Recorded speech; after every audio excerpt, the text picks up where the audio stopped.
السلام عليكم ورحمة الله وبركاته.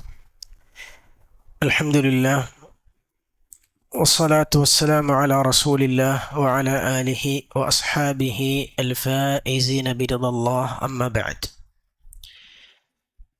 فإن خير الكلام كلام الله، وخير السنن سنن محمد صلى الله عليه وسلم، وشر الأمور محدثاتها، وكل محدثة بدعة، وكل بدعة ضلالة، وكل ضلالة في النار. സ്നേഹാദരനായ സത്യവിശ്വാസി സഹോദരങ്ങളെ, അല്ലാഹു സുബ്ഹാനഹു വ തആലയെ സൂക്ഷിച്ച് തഖ്വ പാലിച്ചുകൊണ്ട് ജീവിതം ക്രമീകരിക്കാൻ പരിശ്രമിക്കണമെന്ന് എന്നോടും നിങ്ങൾ ഓരോരുത്തരോടും വസിയ്യത്ത് ചെയ്യുകയാണ്. റഹ്മാനും റഹീമുമായ അല്ലാഹു സുബ്ഹാനഹു വ തആല നമുക്കെല്ലാം അതിനുള്ള തൗഫീഖ് നൽകി അനുഗ്രഹിക്കുമാറാകട്ടെ. എല്ലാ ക്ലാസ്സിലും നമ്മൾ ചെയ്യാറുള്ള പോലെ നമ്മൾ കഴിഞ്ഞ ക്ലാസ്സിൽ പഠിച്ചതിൻ്റെ കൂലി നിങ്ങൾക്കും കൂടിയും കിട്ടണമല്ലോ ഇൻഷാ അല്ലാഹ്. അപ്പം അതിനു വേണ്ടി ചോദ്യങ്ങൾ ചോദിക്കുകയാണ്. അല്ലാഹു സുബ്ഹാനഹു വ തആല സൂറത്തുൽ അൻആമിൻ്റെ 82-ാമത്തെ ആയത്തിൽ പറഞ്ഞു, അല്ലദീന ആമനു വലം യൽബിസു ഈമാനഹും ബിദുൽമിൻ ഉലൈക ലഹുമുൽ അംനു വഹും മുഹ്തദൂൻ. എന്താണ് ആയത്തിൻ്റെ അർത്ഥം? വിശ്വസിച്ചവരും ഈമാനിൽ ദുൽമ കലർത്താതിരിക്കുകയും ചെയ്ത ആളുകൾ, അവർക്ക് തന്നെയാണ് നിർഭയത്വമുള്ളത്, അവരാണ് സന്മാർഗം പ്രാപിച്ചവർ എന്ന് അല്ലാഹു സുബ്ഹാനഹു വ തആല പറഞ്ഞു. ഈ അധ്യായം, ഈ ഒരു ആയത്ത് മഹാനായ ഷെയ്ഖ് മുഹമ്മദ് ബിൻ അബ്ദുൽ വഹാബ് റഹിമഹുല്ല കൊണ്ടുവന്നത് ബാബു ഫദ്ലി തൗഹീദ്, തൗഹീദിൻ്റെ ശ്രേഷ്ഠത പറയുന്ന അധ്യായം. വമാ യുകഫിറു മിനദ് ദുനൂബ്, അത് പാപങ്ങളെ മായ്ച്ചു കളയും എന്നും പറയുന്ന അധ്യായം. ആ അധ്യായത്തിലാണ് ഈ ആയത്ത് അദ്ദേഹം കൊണ്ടുവന്നത്. അപ്പോൾ അത് കഴിഞ്ഞ ക്ലാസ്സിൽ നമ്മൾ പറഞ്ഞിരുന്നു, ഈ ആയത്തിൽ ഈമാനിൽ ദുൽമ കലർത്താതിരിക്കുക എന്ന് പറഞ്ഞാൽ എന്താണ് അതിൻ്റെ ഉദ്ദേശം എന്ന് പറഞ്ഞിരുന്നു അല്ലേ? എന്താണ് അതിൻ്റെ ഉദ്ദേശം? ആർക്കാ പറയാൻ പറ്റുക? ശിർക്ക് കലർത്താതിരിക്കുക. മാഷാ അല്ലാഹ്, ബാറക്കല്ലാഹു ഫീക്കും. റസൂലുള്ളാഹി സ്വല്ലല്ലാഹു അലൈഹി വസല്ലം നമ്മളെ ഈ ആയത്തിനെ നമ്മളെ വിഷയത്തിൻ്റെ ബാബുമായി ചേർത്ത് വെക്കുമ്പോൾ ദുൽമ എന്താണ്? ഷിർക്കാണ്. അത് നമ്മളെ വക പറഞ്ഞതല്ല. ഇമാം ബുഖാരിയും മുസ്ലിമും റിപ്പോർട്ട് ചെയ്ത ഹദീസിൽ റസൂലുള്ളാഹി സ്വല്ലല്ലാഹു അലൈഹി വസല്ലമയോട് സ്വഹാബിമാർ ചോദിച്ചു, ഈ ആയത്തിറങ്ങിയപ്പോൾ സ്വഹാബിമാർ റസൂലുള്ളാഹി സ്വല്ലല്ലാഹു അലൈഹി വസല്ലമയോട് ചോദിച്ചു, യാ റസൂലല്ലാഹ് അയ്യുനാ ലം യുദ്ലിം നഫ്സഹു, അല്ലാഹുവിൻ്റെ റസൂലെ, നമ്മുടെ കൂട്ടത്തിൽ ആരാണ് സ്വന്തത്തോട് ദുൽമ ചെയ്യാത്തവർ? അപ്പോൾ റസൂലുള്ളാഹി സ്വല്ലല്ലാഹു അലൈഹി വസല്ലമ പറഞ്ഞു, ഇന്നഹു ലൈസ ബിദാക്, അതല്ല അവിടെ പറഞ്ഞ ദുൽമ. ഇന്നഹു ലൈസ ബിദാക്, അതല്ല അതിൻ്റെ ഉദ്ദേശം. മറിച്ച് എന്താണ്? അലാ തസ്മഊന ഇലാ ഖൗലി ലുഖ്മാൻ അലൈഹിസ്സലാമിൻ്റെ വാക്ക് നിങ്ങൾ കേട്ടിട്ടില്ലേ? എന്താ ലുഖ്മാൻ നബിൻ്റെ വാക്ക്? ഇന്ന ശിർക ലദുൽമുൻ അദീം, ഷിർക്ക് തന്നെയാണ് വലിയ ദുൽം, വലിയ അക്രമം എന്ന് ലുഖ്മാൻ നബി അലൈഹിസ്സലാം പറഞ്ഞു. അത് അല്ലാഹു സുബ്ഹാനഹു വ തആല ഖുർആനിൽ എടുത്തു പറഞ്ഞതാണ്. അപ്പോൾ ആ ദുൽമാണ് ഈ ആയത്തിൽ പറഞ്ഞത് എന്ന് റസൂലുള്ളാഹി സ്വല്ലല്ലാഹു അലൈഹി വസല്ലം ആയത്തിനെ തഫ്സീർ ചെയ്തു. അപ്പോൾ അതുകൊണ്ടാണ് ഈ ആയത്തിനെ ഷെയ്ഖ് എന്ത് ചെയ്ത് തൗഹീദിൻ്റെ പ്രാധാന്യമായി, തൗഹീദിൻ്റെ ഫضലായി ഈ ആയത്ത് ഈ ബാബിൽ കൊണ്ടുവന്നത്.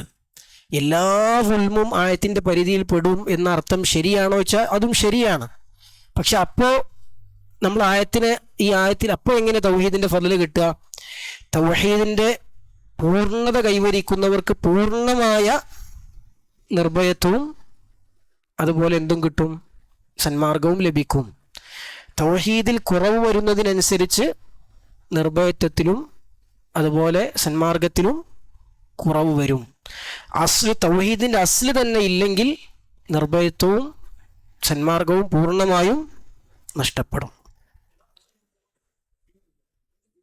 ആ യെസ് യെസ്, അതെ അതെ, അതുകൊണ്ടാണ് ഇങ്ങനെ ഇങ്ങനെ അർത്ഥം വെച്ചാലും തെറ്റല്ല എന്ന് പറയണത്. പക്ഷെ സ്വഹാബിമാർ എന്തർത്ഥത്തിലാണ് ചോദിക്കുന്നത്? സ്വഹാബി നമ്മൾ പറഞ്ഞിരുന്നു എന്തുകൊണ്ടാണ് സ്വഹാബിമാർ ചോദിച്ചത് എന്നൊക്കെ. കാരണം ബിദുൽമിൻ എന്ന് പറഞ്ഞാൽ അത് നെക്കിറയാണ് അല്ലെ, അലിഫ്ലാം ഇല്ലാതെ വന്നു. നെക്കിറയായി കഴിഞ്ഞാൽ ഏത് ദുൽമും അതിൽ പെടണം എന്നാണ് അറബി ഭാഷയുടെ തേട്ടം. അതാണ് അവിടെ എല്ലാ ദുൽമും പെടണം. അതുകൊണ്ടാണ് സ്വഹാബിമാർ ചോദിച്ചത്, എല്ലാവരും ദുൽമ ചെയ്യുന്നവരല്ലേ, അപ്പം ഞങ്ങൾക്കൊക്കെ പൂർണ്ണമായും സന്മാർഗവും ഹിദായത്തും നഷ്ടപ്പെടുമോ, അല്ലെ പിന്നെ ഹിദായത്തും അമ്നും നഷ്ടപ്പെടുമോ, ഒന്നും ഇല്ലാത്തവരായി ഞങ്ങൾ മാറുമോ എന്ന് സ്വഹാബിമാർ റസൂലുള്ളാഹി സ്വല്ലല്ലാഹു അലൈഹി വസല്ലമയോട് അതുകൊണ്ടാണ് ചോദിച്ചത്. കാരണം ആയത്ത് കേട്ടപ്പോൾ അവർക്ക് തോന്നിയത് എന്താണ്? ഏത് ഉൽമും പെടും എന്നാണ്. അപ്പോൾ ഏത് ഉൽമും പെടും എന്ന് പറഞ്ഞാൽ എന്തായി അതിൻ്റെ അർത്ഥം? നമ്മൾ എന്ത് തിന്മ ചെയ്താലും നമുക്ക് സന്മാർഗം ഉണ്ടാവില്ല, നമുക്ക് നിർഭയത്വം ഉണ്ടാവില്ല. അപ്പോൾ ആ അർത്ഥം സ്വഹാബിമാർ മനസ്സിലാക്കിയപ്പോൾ റസൂലുള്ളാഹി സ്വല്ലല്ലാഹു അലൈഹി വസല്ലം പറഞ്ഞു, അല്ല, അതല്ല അതിൻ്റെ ഉദ്ദേശം. സന്മാർഗവും നിർഭയത്വവും പൂർണ്ണമായി നഷ്ടപ്പെടുന്നെങ്കിൽ എന്ത് വരണം? ഷിർക്ക് വരണം. അതാണ് റസൂലുള്ളാഹി സ്വല്ലല്ലാഹു അലൈഹി വസല്ലം വിശദീകരിച്ചു കൊടുത്ത്. ഇനി ഭാഗികമായി കുറയും, സന്മാർഗത്തിൽ കുറവുണ്ടാകും, ഹിദായത്തിൽ കുറവുണ്ടാകും, അമ്നിൽ നിർഭയത്വത്തിൽ കുറവുണ്ടാകും. എന്തിനനുസരിച്ച്? തൗഹീദിൽ കളങ്കമുണ്ടാകുന്നതിനനുസരിച്ച്, തൗഹീദിൽ കുറവുണ്ടാകുന്നതനുസരിച്ച്. തൗഹീദിലുള്ള കുറവാണ് ചെറിയ ശിർക്ക്, റിയാ വരിക അല്ലേ, ആളുകളെ കാണിക്കാൻ വേണ്ടി ചെയ്യാം, അത് തൗഹീദിൽ ചെറിയ ശിർക്കാണ്. തൗഹീദിൽ വരുന്ന കളങ്കമാണ് പിന്നെ ചെറിയ ശിർക്കിൻ്റെ ഭാഗമായി വരുന്നതാണ് അള്ളാഹു അല്ലാത്തവരുടെ സത്യം ചെയ്യാം. ചെറിയ ശിർക്കായി വരുന്നതാണ് പിന്നെ അള്ളാഹുവിൻ്റെ കൂടെ റസൂലുള്ളാഹിനെ അള്ളാഹു റസൂലുഹു എന്ന് പറഞ്ഞ് അള്ളാഹുവിൻ്റെ മാത്രം പറയേണ്ട കാര്യം റസൂലുള്ളാഹി സ്വല്ലല്ലാഹു അലൈഹി വസല്ലം ചേർത്ത് പറയാം. ചെറിയ ശിർക്കിൽപ്പെട്ടതാണ് പിന്നെ അത് ചെറിയ ശിർക്കല്ല, അതായത് ഷിർക്കുൻ അസ്ഗർ എന്ന് പറയാവുന്ന കാര്യങ്ങളിൽ പെട്ടത് റസൂലുള്ളാഹി സ്വല്ലല്ലാഹു അലൈഹി വസല്ലം ഷിർക്ക് എന്ന് പറയുകയും എന്നിട്ട് അത് വലിയ ഷിർക്കിൻ്റെ പരിധിയിൽ വരാത്തതുമായ കാര്യങ്ങളാണ് ചെറിയ ഷിർക്ക്. അള്ളാഹു അല്ലാത്തവരെ കൊണ്ട് സത്യം ചെയ്യൽ നമ്മൾ പറഞ്ഞു. അതുപോലെ തന്നെ പിന്നെ അതിൽപ്പെട്ട എന്താ? ഏലസ് കെട്ടൽ എന്താണ്? ചെറിയ ഷിർക്കാണ് അല്ല, അതൊന്നും ഇസ്ലാമെന്ന് പുറത്തു പോകുന്ന കാര്യമല്ല, അതാണ് ചെറിയ ഷിർക്ക് എന്ന് പറഞ്ഞത്. എന്നാൽ പ്രമാണങ്ങൾ ഷിർക്കാണെന്ന് പഠിപ്പിച്ച കാര്യമാണ്. അത് ഷിർക്കാവും, വലിയ ഷിർക്കാകുന്ന വിശ്വാസം ഉണ്ടെങ്കിൽ അത് ഷിർക്കാവും, അല്ലെങ്കിൽ അതൊന്നും വലിയ ഷിർക്കല്ല. അപ്പം അങ്ങനെയുള്ള കാര്യങ്ങളൊക്കെ ജീവിതത്തിൽ അതുപോലെ ശകുനം നോക്കുക, ശകുനപ്പഴയിൽ വിശ്വസിക്കുക, നെഹസിൽ വിശ്വസിക്കുക, ഇതൊക്കെ ചെറിയ ഷിർക്കാണ്. അപ്പോൾ ഇങ്ങനെയുള്ള വിശ്വാസങ്ങൾ മനസ്സിലുണ്ടെങ്കിൽ ആ വ്യക്തിയുടെ ജീവിതത്തിലുള്ള നിർഭയത്വത്തിൽ കുറവുണ്ടാകും, ആ മനുഷ്യന് കിട്ടുന്ന ഹിദായത്തിൽ കുറവുണ്ടാകും. ഇനി അതല്ല, ബിദ്അത്തുകൾ അത് തൗഹീദിൻ്റെ പൂർണ്ണതയെ ബാധിക്കുന്ന കാര്യമാണ്. അള്ളാഹുവിൻ്റെ റസൂൽ സല്ലല്ലാഹു അലൈഹി വസല്ലം പഠിപ്പിക്കാത്ത ഇബാദത്തുകൾ കൊണ്ട് അള്ളാഹുവിനെ ഇബാദത്ത് ചെയ്താൽ അത് തൗഹീദിൻ്റെ പൂർണ്ണതയെ ബാധിക്കുന്ന കാര്യമാണ്. അല്ലെ, എല്ലാ തിന്മകളും തൗഹീദിൻ്റെ പൂർണ്ണതയെ ബാധിക്കും. എല്ലാ തിന്മകളും നമ്മൾ ചെയ്യുന്ന ഷഹ്വാനിയായ ദേഹേച്ഛപരമായ തിന്മകളൊക്കെ തൗഹീദിൻ്റെ പൂർണ്ണതയെ ബാധിക്കും. അള്ളാഹു നിർബന്ധമാക്കിയ ബാധ്യതകൾ നിർവഹിക്കാതിരിക്കുക തൗഹീദിൻ്റെ പൂർണ്ണതയെ ബാധിക്കും. അപ്പോൾ തൗഹീദിൻ്റെ പൂർണ്ണത, കമാലു തൗഹീദിൽ വാജിബ്, അനിവാര്യമായി നിർബന്ധമായും ഉണ്ടായിരിക്കേണ്ട തൗഹീദിൻ്റെ പൂർണ്ണത കൈവരിക്കുന്നവർക്കാണ് പൂർണ്ണമായ നിർഭയത്വവും സന്മാർഗവും ലഭ്യമാവുക. അപ്പം അങ്ങനെ വരുമ്പോൾ തൗഹീദിൽ കുറവ് വരുന്നതിനനുസരിച്ച് എന്ത് ചെയ്യും? ഈ രണ്ട് കാര്യങ്ങൾ കുറയും. അപ്പോൾ ഈ ആയത്ത് എന്തിനുള്ള തെളിവാണ്? തൗഹീദിൻ്റെ ശ്രേഷ്ഠതയ്ക്കുള്ള പ്രധാനപ്പെട്ട ഒരു തെളിവാണ്. അതുപോലെ നമ്മൾ ഈ ആയത്ത് വിശദീകരിച്ചപ്പോൾ നമ്മൾ പറഞ്ഞിരുന്നു, ചില പണ്ഡിതന്മാരെ ആയത്തിനെ വിശദീകരിച്ചത് നിർഭയത്വമുള്ളത്, പൂർണ്ണമായും ഈമാനുള്ളവർക്ക്, തൗഹീദുള്ളവർക്ക് നിർഭയത്വമുള്ളത്, അമ്നുള്ളത് എവിടെയാണ്? ആഖിറത്തിലും ഹിദായത്തുള്ളത് ദുനിയാവിലുമാണ് എന്ന് ചില പണ്ഡിതന്മാർ വിശദീകരിച്ചിട്ടുണ്ട്. നമ്മൾ പറഞ്ഞു അല്ലേ, ഉലൈക ലഹുമുൽ അമ്നു വഹും മുഹ്തദൂൻ. ഹിദായത്തുമുണ്ട്, അല്ല അമ്നുമുണ്ട്, ഹിദായത്തുമുണ്ട്. അമ്ന് എവിടെയാണ്? ആഖിറത്തിലാണ്. എന്താണ് അവരത് പറയാനുള്ള കാരണം? എന്തുകൊണ്ടാണ് അമ്ന് ആഖിറത്തിലും ഹിദായത്ത് ദുനിയാവിലും എന്ന് പറയാനുള്ള കാരണം എന്താ? അതെ, ബറക്കല്ലാഹു ഫീക്കും, അഹ്സൻതും അല്ലേ. കാരണം ഒരു വിശ്വാസിക്ക് പൂർണ്ണമായും അമ്ന് ലഭിക്കുക എവിടെ വെച്ചാണ്? പരലോകത്താണ്. കാരണം ദുനിയാവിൽ വിശ്വാസിക്ക് പേടിയുണ്ടാവും, പടച്ചോനെ ഞാൻ ശിക്ഷിക്കപ്പെടുമോ, എനിക്ക് നരകം ലഭിക്കുമോ, പരലോകത്ത് രക്ഷപ്പെടുമോ, സ്വർഗം ലഭിക്കുമോ, ഞാൻ പാപിയാകുമോ, അള്ളാഹുവിൻ്റെ കോടതിയിൽ ഞാൻ കുടുങ്ങുമോ. ഇതൊരു വിശ്വാസിയുടെ മനസ്സിലുണ്ടാകേണ്ട പേടിയാണ്, ഉണ്ടാകേണ്ട ഭയമാണ്. അപ്പൊ ഈ പേടിയിൽ നിന്ന് അമ്ന് കിട്ടൽ എവിടുന്ന? ആഖിറത്തിലാണ്. ദുനിയാവില് ഈ ഭയത്തിൽ നിന്ന് അമ്ന് കിട്ടുമോ? കിട്ടൂല, കിട്ടാൻ പാടില്ല. അള്ളാഹുവിന്റെ മക്രിൽ, അള്ളാഹുവിന്റെ ശിക്ഷയിൽ ഉണ്ടാവുക എന്നുള്ളത് അവിശ്വാസികളുടെ ലക്ഷണമാണ്, കുഫാറുകളുടെ ലക്ഷണമായി വിശുദ്ധ ഖുർആൻ എടുത്തു പറഞ്ഞതാണ്. അള്ളാഹുവിന്റെ ശിക്ഷയിൽ നിന്ന് അമ്നുണ്ടാവുക എന്നത്. അമ്നുണ്ടാകാൻ പാടില്ല. കാരണം അമ്നുണ്ടെങ്കിൽ പിന്നെ നമ്മൾ നന്മ ചെയ്യൂല, പിന്നെ അള്ളാഹ് പറഞ്ഞ അനുസരിക്കൂല, പരലോക വിശ്വാസത്തിനനുസരിച്ച് ജീവിതം ക്രമീകരിക്കൂല. അപ്പൊ അമ്നുണ്ടാകാൻ, നിർഭയത്വം ഉണ്ടാകാൻ വിശ്വാസിക്ക് ദുനിയാവുന്ന് ആ അർത്ഥത്തിൽ നിർഭയത്വം ഉണ്ടാകാൻ വിശ്വാസിക്ക് പാടില്ല. അതുകൊണ്ട് ചില പണ്ഡിതന്മാർ പറഞ്ഞു അമ്ന് ഉലായിക ലഹുമുൽ അമ്നു എന്ന് പറഞ്ഞത് എവിടെയാണ്? ആഖിറത്തിലാണ്. ഇനി വഹും മുഹ്തദൂൻ എന്ന് പറഞ്ഞു, ഹിദായത്തുള്ളവരാണ്. ഹിദായത്ത് ദുനിയാവിലാണ് എന്നാണ്. എന്താ അങ്ങനെ പറയാനുള്ള കാരണം? നമ്മൾ പറഞ്ഞത് എന്താ? 2 രൂപത്തിൽ ഈ ആയത്തിന് വിശദീകരണമുണ്ട്. അതിൽ ഒരു വിശദീകരണം എന്താണ്? അമ്ന് ദുനിയാവിലും ഹിദായത്ത് അമ്ന് ആഖിറത്തിലും ഹിദായത്ത് ദുനിയാവിലുമാണ്. അപ്പൊ അമ്ന് ആഖിറത്തിലാന്ന് പറയാനുള്ള പണ്ഡിതന്മാരുടെ ന്യായമാണ് പറഞ്ഞത്. ആയത്ത് തന്നെയാണ് അതിന്റെ തെളിവ്, അല്ലെ? അള്ളാഹു സുബ്ഹാനഹു വ തആല വിശുദ്ധ ഖുർആനിൽ ചോദിക്കുന്നുണ്ട്, അള്ളാഹുവിന്റെ ശിക്ഷയിൽ നിന്ന് അമ്നുണ്ടാവുക അവിശ്വാസികൾക്കല്ലാതെ മറ്റാർക്കാണ് എന്ന് പറയുന്ന ആയത്തുകളുണ്ട്. അപ്പൊ ആ അമ്നാണ് ആയത്തിൽ ഉദ്ദേശമെങ്കിൽ അതെവിടെയാണ്? അത് ആഖിറത്തിലേ ഉള്ളൂ, അത് ദുനിയാവിലില്ല. ആ അമ്നാണ് ഉദ്ദേശമെങ്കിൽ. ഇനി ഹിദായത്ത് ദുനിയാവിലെന്ന് പറയാനുള്ള കാരണം എന്താ? ദുനിയാവുന്നാണ് ഹിദായത്ത് വേണ്ടത്, അല്ലെ? ദുനിയാവുന്ന് ഹിദായത്ത് കിട്ടിയാലേ രക്ഷയുള്ളൂ. മരിച്ചതിന് ശേഷം ഹിദായത്ത് കിട്ടിയിട്ട് കാര്യമുണ്ടോ? ഇല്ല. മരിക്കുന്നതിന് മുമ്പ് എന്ത് ചെയ്യണം? ഹിദായത്ത് കിട്ടണം. അതുകൊണ്ടാണ് ഹിദായത്ത് ദുനിയാവിലും അമ്ന് ആഖിറത്തിലുമാണെന്ന് ഒരു ഭാഗം പണ്ഡിതന്മാർ വിശദീകരിച്ചു. എന്നാൽ മറ്റൊരു ഭാഗം പണ്ഡിതന്മാർ പറഞ്ഞു, അല്ല, അമ്നും ഹിദായത്തും രണ്ടും ഇരു ലോകത്തുമുണ്ട്. അപ്പൊ അവർ അമ്നെന്ന് പറഞ്ഞത് ഈ അമ്നിനെ കുറിച്ചല്ല, അള്ളാഹുവിന്റെ ശിക്ഷയിൽ നിന്നുള്ള അമ്നിനെ കുറിച്ചല്ല അവർ ഉദ്ദേശിച്ച അമ്ന്. മറിച്ച് എന്താണ്? ഈമാൻ ഉള്ളവർക്ക് കിട്ടുന്നൊരു അമ്നുണ്ട്, അല്ലെ? ഈമാൻ ഉള്ളവർക്ക് കിട്ടുന്നൊരു അമ്നുണ്ട്. അതേതാണ് അമ്ന്? പ്രൊട്ടക്ഷൻ ഫ്രം അള്ളാഹ്. അതാണ് അള്ളാഹു സുബ്ഹാനഹു വ തആല ഒരു സംരക്ഷണം നമുക്കുണ്ട്, അല്ലെ? അതുണ്ട്. പിന്നെ അത് മാത്രമല്ലല്ലോ, തവക്കുൽ, അല്ലെ? അള്ളാഹുവിലുള്ള ഭരം. അതെന്തുകൊണ്ട്? അള്ളാഹു നമ്മളെ കാര്യങ്ങൾ ഏറ്റെടുക്കും എന്നുള്ള വിശ്വാസികളുടെ കാര്യം. അള്ളാഹു നാസിറാണ്, വലിയാണ്. അള്ളാഹു വിശ്വാസികളുടെ സഹായിയാണ്, അല്ലെ? വകാന ഹഖൻ അലൈനാ നസ്റുൽ മുഅ്മിനീൻ എന്ന് അള്ളാഹു സുബ്ഹാനഹു വ തആല പറഞ്ഞു. വിശ്വാസികളെ സഹായിക്കുക എന്നുള്ളത് നമ്മുടെ ബാധ്യതയാണ്. അപ്പം അങ്ങനെയുള്ള സഹായത്തിൽ അതിൽ നമുക്ക് ആരെ പേടി ഉണ്ടാവില്ല? വിശ്വാസികൾക്ക് ആരെ പേടി ഉണ്ടാവില്ല? മറ്റുള്ള അവിശ്വാസികളെ, സൃഷ്ടികളൊന്നും പേടി ഉണ്ടാവുകയില്ല. അള്ളാഹു പറഞ്ഞു, വലാ തഖാഫൂഹും വഖാഫൂനി ഇൻ കുൻതും മുഅ്മിനീൻ. നിങ്ങൾ വിശ്വാസികളാണെങ്കിൽ നിങ്ങൾ അവരെ ഭയപ്പെടരുത്, എന്നെ ഭയപ്പെട്ടുള്ളൂ. അപ്പം അവിശ്വാസികൾ ഭയം ഉണ്ടാവില്ല, കുഫാറുകൾ ഭയം ഉണ്ടാവില്ല, മറ്റുള്ള സൃഷ്ടികൾ ഭയം ഉണ്ടാവില്ല. പൂർണ്ണമായും നിർഭയരായിരിക്കും. മറ്റുള്ള സൃഷ്ടികളിൽ നിന്ന് പൂർണ്ണമായും വിശ്വാസികൾ നിർഭയരായിരിക്കും. അതുപോലെ അലാ ബിദിക്രില്ലാഹി തത്മഇന്നുൽ ഖുലൂബ്, ഹൃദയങ്ങൾക്ക് കിട്ടുന്ന സമാധാനം. അജബൻ ലി അംരിൽ മുഅ്മിൻ ഇന്ന അംറഹു കുല്ലഹു ലഹു ഖൈർ. ഒരു വിശ്വാസം എല്ലാ കാര്യവും അത്ഭുതമാണ്. എന്തെങ്കിലും ഉപദ്രവം ബാധിച്ചാൽ അവിടെ കൂടി അവൻ ആകെ തകരുമോ? ഇല്ല, അതിൽ ക്ഷമിക്കും. എന്തെങ്കിലും ഗുണം ഉണ്ടായി കഴിഞ്ഞാൽ, സന്തോഷം ഉണ്ടായി കഴിഞ്ഞാൽ ആഹ്ലാദിച്ചെല്ലാം മറക്കുമോ? ഇല്ല, അതിൽ അള്ളാഹുവിനെ സ്തുതിക്കും. അപ്പൊ ഇതിലൂടെയൊക്കെ കിട്ടുന്ന വിശ്വാസികൾക്ക് ദുനിയാവിൽ കിട്ടുന്ന മാനസികമായ ഒരു ധൈര്യവും ഒരു ശക്തിയുമുണ്ട്, അല്ലെ? ആ ധൈര്യവും ശക്തിയും ദുനിയാവും തന്നെ ഉള്ളതാണ്, ആഖിറത്തിൽ മാത്രമല്ല. അപ്പൊ ആ അമ്നാണ് ഉദ്ദേശമെങ്കിൽ അത് എവിടെ തന്നെ കിട്ടും? ദുനിയാവും തന്നെ കിട്ടും. ഇനി ഹിദായത്ത് എന്നത് ദുനിയാവിൽ മാത്രം പരിമിതമല്ല, ആഖിറത്തിലുമുണ്ട്. അള്ളാഹു സുബ്ഹാനഹു വ തആല സ്വർഗത്തിൽ പ്രവേശിക്കുന്ന ആളുകളെ കുറിച്ച് ഖുർആനിൽ അവർക്ക് അവരുടെ വീടുകളിലേക്ക് സ്വർഗത്തിൽ അവർ ഏറ്റവും ഹിദായത്തുള്ളവരായിരിക്കും എന്ന് പറയുന്നുണ്ട്. സൂറത്ത് യൂനുസിന്റെ 9-ാമത്തെ ആയത്തിൽ അള്ളാഹു പറയുന്നുണ്ട്, യഹ്ദീഹിം റബ്ബുഹും ബിഈമാനിഹിം. സ്വർഗത്തിലെ കാര്യമാണ് പറയുന്നത്. അവരുടെ ഈമാൻ കൊണ്ട് അവരുടെ രക്ഷിതാവ് അവർക്ക് എന്ത് കൊടുക്കും? അവിടെ സന്മാർഗം കാണിച്ചു കൊടുക്കും, അവർക്ക് സന്മാർഗം നൽകും. തജ്രി മിൻ തഹ്തിഹിമുൽ അൻഹാറു ഫി ജന്നാത്തിൻ നഈം. താഴ്ഭാഗത്തുകൂടി അരുവികളൊഴുകുന്ന സുഖലോലുപകളുടെ സ്വർഗത്തോപ്പുകളിൽ അവർക്ക് അവരുടെ രക്ഷിതാവ് സന്മാർഗം നൽകും. അപ്പൊ അതവിടെ സ്വർഗത്തിലാണ്. അപ്പൊ ഹിദായത്ത് എവിടെയുണ്ട്? പരലോകത്തുമുണ്ട്.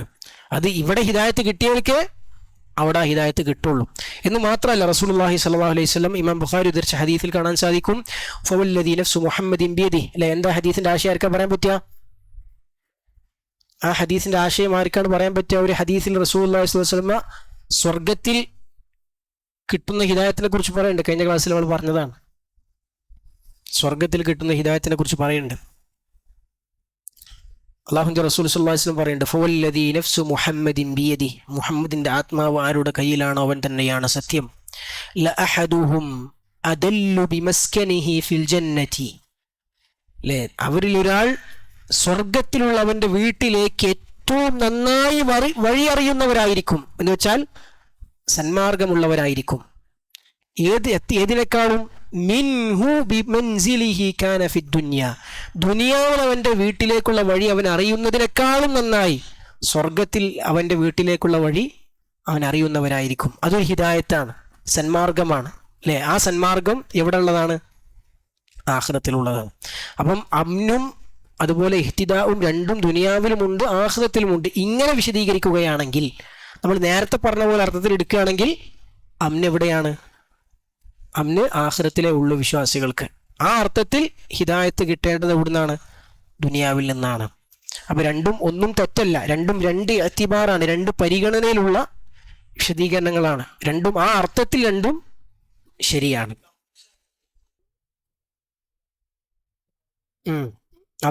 അത് ശരിയാണ്. രണ്ടും പരിപൂർണമായി ദുനിയാവെന്ന് കിട്ടുന്നത് ഒന്നുമല്ല, ആഖിറവുമായി താരതമ്യം ചെയ്യുമ്പോൾ ദുനിയാവെന്ന് കിട്ടുന്നത് ഒന്നുമല്ല. പക്ഷെ ദുനിയാവെന്ന് കിട്ടുന്നതും എന്തുതന്നെയാണ്? അമ്ന് തന്നെയാണ്, അല്ലെ. എത്രത്തോളം എന്ന് വെച്ചാൽ ചില സലഫുകൾ, നമ്മൾ മുമ്പ് പറഞ്ഞിരുന്നു, എനിക്ക് ഓർമ്മല്ല, നമ്മൾ പല ക്ലാസ്സിൽ പറഞ്ഞിട്ടുണ്ടാവും, ചില സലഫുകൾ പറഞ്ഞു കാണാൻ സാധിക്കും, സ്വർഗത്തിൽ ഈ അവസ്ഥയാണുള്ളതെങ്കിൽ, നമ്മൾ ഇപ്പോൾ അനുഭവിക്കുന്ന ഈ അവസ്ഥയാണ് സ്വർഗത്തിലുള്ളതെങ്കിൽ സ്വർഗം ഉഷാർ തന്നെയാണ്. എന്താ അങ്ങനെ പറഞ്ഞതിൻ്റെ ഉദ്ദേശം? അത്രത്തോളം അവർ മാനസികമായി സുഖം എവിടെ അനുഭവിക്കുന്നുണ്ട്? ദുനിയാവിൽ അനുഭവിക്കുന്നുണ്ട്. ഇത്ര സുഖം സ്വർഗത്തിലുണ്ടെങ്കിൽ സ്വർഗം നല്ല ലോകം തന്നെയാണ് എന്നവർ പറഞ്ഞിരുന്നു എന്നാണ്. വേറെ ചില മുൻഗാമികൾ പറഞ്ഞു കാണാൻ സാധിക്കും. പിന്നെ ഷെയ്ഖുൽ ഇസ്ലാം ഇബ്നു തൈമിയ്യ റഹിമഹുല്ലാഹ് പറഞ്ഞതാണ്, നമുക്ക് ഏറ്റവും ചുരുക്കി അതിമ നിർത്തുക, കുറേ കൗലുകൾ അത്തരത്തിലുണ്ട്. അദ്ദേഹം പറഞ്ഞു, ഇന്ന ഫിദ്ദുന്യ ജന്ന, ദുനിയാവിൽ ഒരു സ്വർഗമുണ്ട്. മൻ ലം യദ്ഖുൽഹാ ലം യദ്ഖുൽ ജന്നത്തൽ ആഖിറ, അല്ലെ. ആ സ്വർഗത്തിൽ പ്രവേശിക്കാത്തതിന് പരലോകത്തെ സ്വർഗപ്രവേശനം സാധ്യമല്ല. ആ സ്വർഗം അതാണ് ദുനിയാവിൽ വിശ്വാസികൾക്കുള്ള അമ്ന്, അല്ലെ. ദുനിയാവിൽ തന്നെ അങ്ങനെ ഒരു ലോകം. അത് എത്രത്തോളം നമ്മുടെ ഈമാൻ വർദ്ധിക്കുന്നോ, തൗഹീദ് പൂർണ്ണമാകുന്നോ, അതിനനുസരിച്ച് ആ സ്വർഗവും ആ നിർഭയത്വവും ആ സമാധാനവും ആ ഇത്മിനാനും കൂടിക്കൊണ്ടേയിരിക്കും. എത്രത്തോളം കുറയുന്നു അതിനനുസരിച്ച് അത് കുറഞ്ഞുകൊണ്ടേയിരിക്കും. അതെ, പൂർണ്ണമായ പ്രതിഫലം അത് പരലോകത്താണ്. അത് അല്ലാഹു ഖുർആനിൽ പറഞ്ഞാണ്, ഇന്നമാ യുവഫ സാബിറൂന അജ്റഹും ബിഗൈരി യുവഫ. എന്താണ് ഖുർആനിലെ ആയത്തുകൾ കാണാൻ സാധിക്കും, പരലോകത്താണ് പൂർണ്ണമായും അല്ലാഹു സുബ്ഹാനഹു വ തആല എന്ത് ചെയ്യുക? പ്രതിഫലങ്ങൾ നൽകുക. ഇനി നമ്മൾ കഴിഞ്ഞ ക്ലാസ്സിൽ പറഞ്ഞിരുന്ന ഒരു കാര്യമാണ്, തൗഹീദിൻ്റെ ഫദ്ലുമായി ബന്ധപ്പെട്ട പ്രാമാണിക വചനങ്ങൾ നമ്മൾ മനസ്സിലാക്കുമ്പോൾ, പ്രത്യേകിച്ചും ഹദീസുകൾ മനസ്സിലാക്കുമ്പോൾ പൊതുവായ ഒരു നിയമമുണ്ട്. ആ നിയമം അനുസരിച്ചേ നമ്മൾ എന്ത് ചെയ്യാവൂ? എല്ലാ ഹദീസുകളും മനസ്സിലാക്കാവൂ. എന്താണ് ആ നിയമം?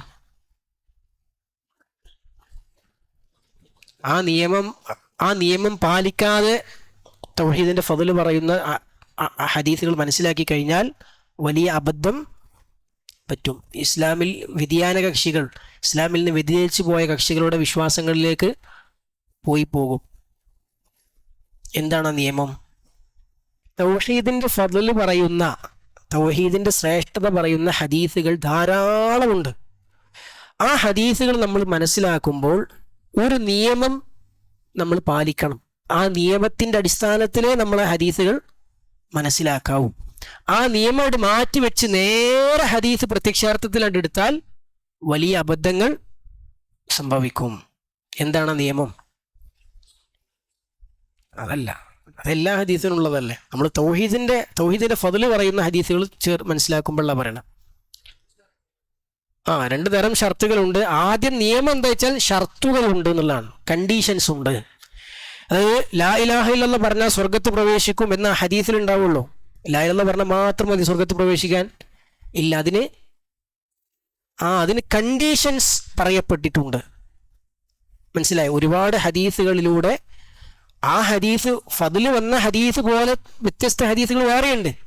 അല്ലെ? ആ വ്യത്യസ്ത ഹദീസുകളിൽ നിന്ന് വ്യത്യസ്ത നിബന്ധനകൾ, മാനദണ്ഡങ്ങൾ പഠിപ്പിക്കപ്പെട്ടിട്ടുണ്ട്. ആ മാനദണ്ഡങ്ങൾ എപ്പോൾ പാലിക്കപ്പെടുന്നോ അപ്പോഴാണ് ആ ഫضല് ലഭിക്കുക, അപ്പോഴാണ് ആ ശ്രേഷ്ഠത ലഭിക്കുക. ആ മാനദണ്ഡങ്ങൾ, ആ നിബന്ധനകൾ പാലിക്കപ്പെട്ടിട്ടില്ലെങ്കിൽ ആ ശ്രേഷ്ഠതകൾ ലഭ്യമാവുകയില്ല. അപ്പൊ എന്താണ് ആ നിബന്ധനകൾ? 2 രൂപത്തിലുണ്ട്. ഏതാ 2 രൂപം? ഷുറൂത്തുൻ മഅ ഖൗലി ലാ ഇലാഹ ഇല്ലല്ലാഹ്, പിന്നെ ഷുറൂത്തുൻ ഫീ ഖൗലി ലാ ഇലാഹ ഇല്ലല്ലാഹ്. എന്ന് പറഞ്ഞാൽ ളാഹിറായ ഷർത്തുണ്ട്, ബാത്തിനായ ഷർത്തുണ്ട്. എന്താ ളാഹിറായ ഷർത്തും ബാത്തിനായ ഷർത്തും? എന്താണത് എൻ്റെ വ്യത്യാസം? ബാറക്കല്ലാഹു ഫീക്കും, അഹ്സൻതും, വഫഖക്കുമുല്ലാഹ്. പിന്നെ അതായത് ളാഹിറായ ഷർത്ത് എന്ന് പറഞ്ഞാൽ ലാ ഇലാഹ ഇല്ലല്ലാഹ് പറയുന്നതിൻ്റെ ഉള്ളിൽ പെടുന്ന കാര്യമല്ല. ലാ ഇലാഹ ഇല്ലല്ലാഹ് പറയുന്നതിൻ്റെ കൂടെ നമ്മുടെ ജീവിതത്തിൽ ഉണ്ടാകേണ്ടതിൻ്റെ പുറമെയുള്ള കാര്യങ്ങളാണ്. നിസ്കാരം പോലെ, നോമ്പ് പോലെ, സക്കാത്ത് പോലെ, വൻപാപങ്ങൾ വെടിയൽ പോലെയുള്ള കാര്യങ്ങൾ. പിന്നെ അതെ അതെ, അത് ലാ ഇലാഹ ഇല്ലല്ലാഹ്ക്ക് പുറത്ത് അത് വേറെ തന്നെയായി ജീവിതത്തിൽ ഉണ്ടാകണം. പിന്നെ ഷുറൂത്തുൻ ഫീ, ബാത്തിനായ ഷർത്ത് എന്ന് പറഞ്ഞാൽ അതെ ലാ ഇലാഹ ഇല്ലല്ലാഹ് പറയുമ്പോൾ അതിൽ തന്നെ ഉണ്ടാകേണ്ട കണ്ടീഷൻസ് ആണ്.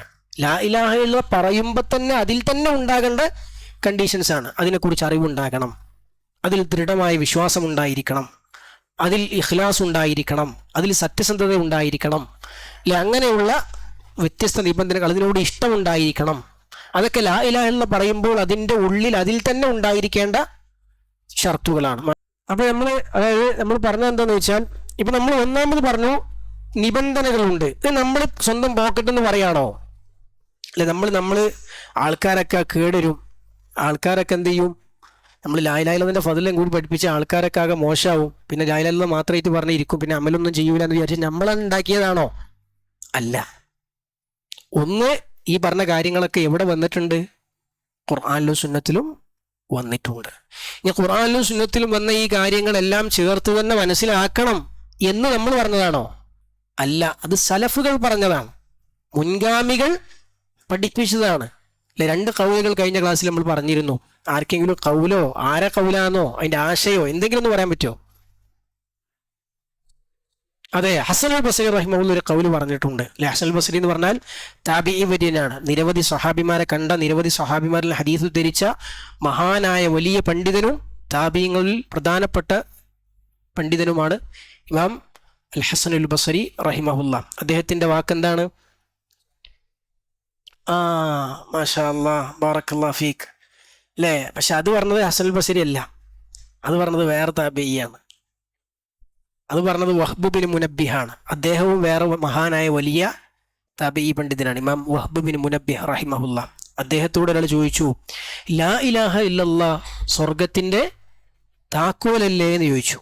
എന്താ അതിന്റെ ഉദ്ദേശം? ലാ ഇലാഹ ഇല്ലല്ലാഹ് ഉണ്ടായ പോലെ സ്വർഗം തുറക്കാലോ, സ്വർഗത്തിൽ പ്രവേശിക്കാലോ. അപ്പോൾ താബിഈ വര്യൻ പറഞ്ഞു, എന്ത്? നാം, അല്ലെങ്കിൽ ബല, അതെ, ലാ ഇലാഹ ഇല്ലല്ലാഹ് സ്വർഗത്തിന്റെ താക്കോലാണ്. പക്ഷേ താക്കോലിന് എന്ത് വേണം? പല്ല് വേണം. പല്ലുള്ള താക്കോലായിട്ട് പോയാൽ വാതില് തുറക്കാം, പല്ലില്ലാത്ത താക്കോലായിട്ട് പോയാൽ സ്വർഗം തുറക്കാൻ കഴിയുകയില്ല. ആ പല്ലാണെന്ത്?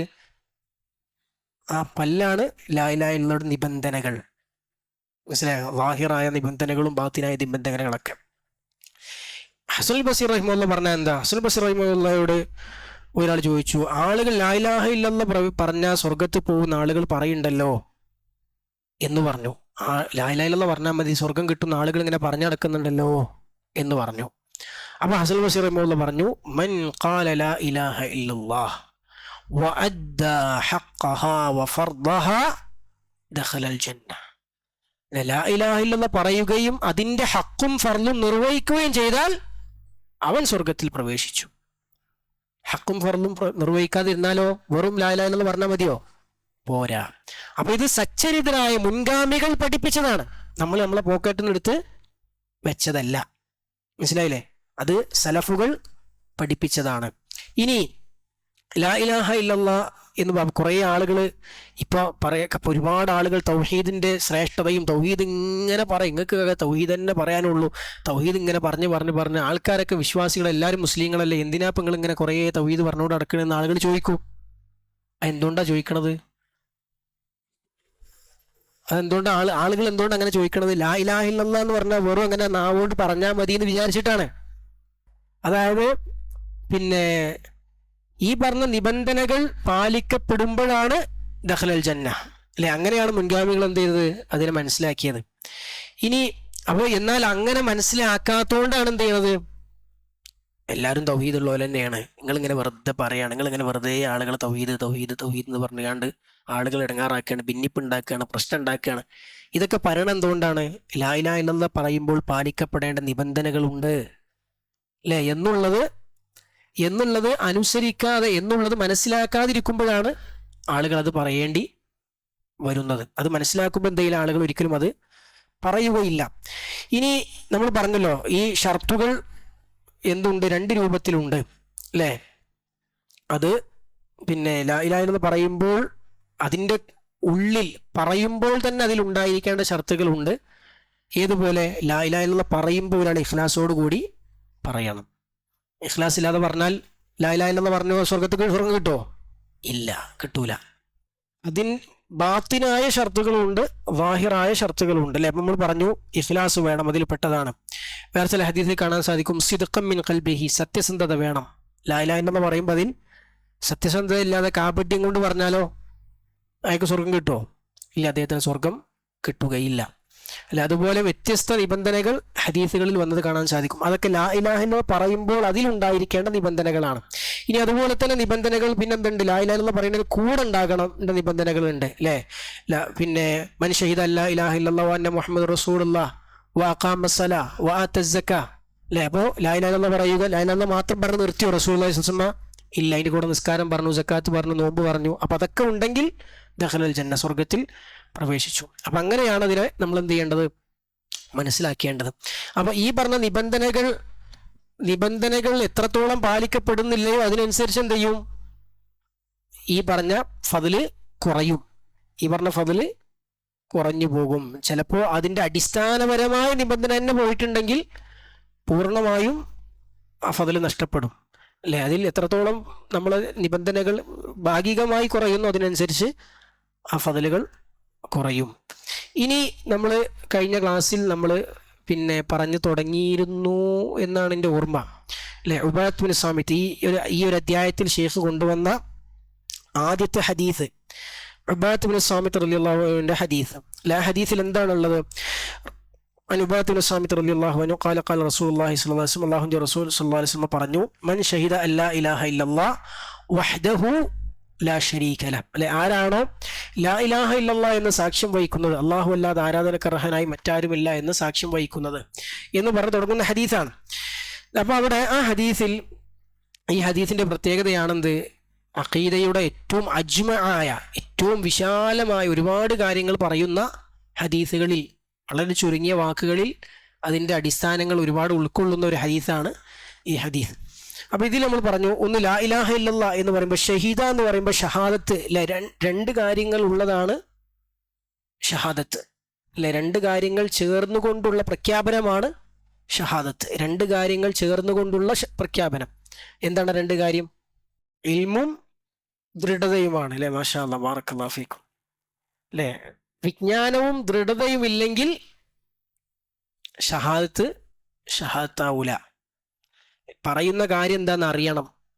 ഇഖ്ബാറുൻ അൻ ഇൽമിൻ വ യഖീൻ, അറിവില്ലാതെ പറഞ്ഞാൽ വെറുതെ തൊള്ളോട്ട് ഇങ്ങനെ പറഞ്ഞ കാര്യമുണ്ടോ? ഇല്ല, അത് സാക്ഷിയാവൂല. പിന്നെ രണ്ടാമത്തതോ യഖീന് വേണം, ദൃഢമായി വിശ്വസിക്കണം. അള്ളാഹു അല്ലാതെ ആരാധനക്ക് അർഹനായി മറ്റാരുമില്ല എന്ന് ദൃഢമായി വിശ്വസിക്കണം, യഖീൻ ഉണ്ടാകണം. ഈ ഇൽമും യഖീനോടും കൂടി പ്രഖ്യാപിക്കുന്ന പ്രഖ്യാപനം എന്താവുള്ളൂ? ഷഹാദത്താവുള്ളൂ. അതിൽ ഒരാൾക്ക് ഇൽമില്ല, ജഹിലാണെങ്കിൽ അദ്ദേഹം പ്രഖ്യാപിച്ചത് ഷഹാദത്തായി പരിഗണിക്കപ്പെടുകയില്ല. ഒരാൾക്ക് അറിവുണ്ട് പക്ഷേ ദൃഢമായി വിശ്വാസമല്ല, സംശയത്തിലാണ്, അദ്ദേഹത്തിൻ്റെ ഷഹാദത്താവുമോ? അതിന് ഷഹാദത്ത് എന്ന് പറയുമോ? അദ്ദേഹത്തിൻ്റെ പ്രഖ്യാപനത്തിന് ഷഹാദത്ത് എന്ന് പറയാവതല്ല. അപ്പോൾ ലാ ഇലാഹ ഇല്ലല്ലാഹയെ കുറിച്ച് കൃത്യമായ അറിവോടുകൂടി ദൃഢമായി വിശ്വസിച്ചുകൊണ്ട് പ്രഖ്യാപിക്കുന്ന പ്രഖ്യാപനമാണെന്ത്? ഷഹാദ, സാക്ഷ്യം എന്ന് പറയുകയുള്ളൂ. അപ്പം ഒരാൾ ദൃഢമായി വിശ്വസിച്ചുകൊണ്ട് വിശ്വസിച്ചുകൊണ്ട് പ്രഖ്യാപിക്കുമ്പോൾ സ്വാഭാവികമായും അതിൽ എന്തുണ്ടാവും? അമലുണ്ടാവും, കർമ്മം ഉണ്ടാവും അല്ലേ? കർമ്മമില്ലാതെ ഒരാൾക്ക് കൃത്യമായി ബോധ്യപ്പെട്ടു അല്ലെ, ഒരാൾക്ക് കാര്യം മനസ്സിലായി, അറിഞ്ഞു, അത് ദൃഢമായി ബോധ്യപ്പെട്ടു, എന്നിട്ടും അതിൻ്റെ തേട്ടമനുസരിച്ച് പ്രവർത്തിക്കാതെ നിൽക്കുമോ? ഒരിക്കലും പ്രവർത്തിക്കാതിരിക്കൂല. അത് ഏറ്റവും നല്ല ഉദാഹരണം നമ്മൾ കഴിഞ്ഞ ക്ലാസ്സിൽ പറഞ്ഞിരുന്നു. ഒരാൾ മുമ്പിൽ വലിയ തീ കത്തിച്ചു. അപ്പം മനസ്സിലായി ഇത് തീയാണ്, കണ്ണുകൊണ്ട് കണ്ടു, മനസ്സിലായി തീയാണ്, ചൂടുണ്ട്, അതിൽ കയറിയാൽ കരിഞ്ഞു പോവും എന്നൊരാൾക്ക് മനസ്സിലായി. എന്നിട്ട് മനസ്സിലായിട്ട് പിന്നെന്ത് ചെയ്യാണ്? അത് ബോധ്യപ്പെട്ടു, അത് ദൃഢമായി വിശ്വസിച്ചു, മനസ്സിലായി, എന്നിട്ടും പിന്നെ ഒരാൾ ആ തീയിലേക്ക് ചാടുവോ? ഇല്ല. എന്തുകൊണ്ടാണ് ചാടാത്തത്? അറിവുണ്ട്, ബോധ്യപ്പെട്ടിട്ടുണ്ട്, ദൃഢതയുണ്ട്.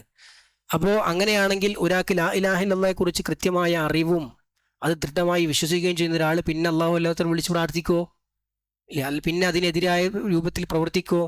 പിന്നെ ജീവിതം ആ തൗഹീദിന് വിരുദ്ധമായ രൂപത്തിൽ ജീവിക്കുമോ? ഇല്ല.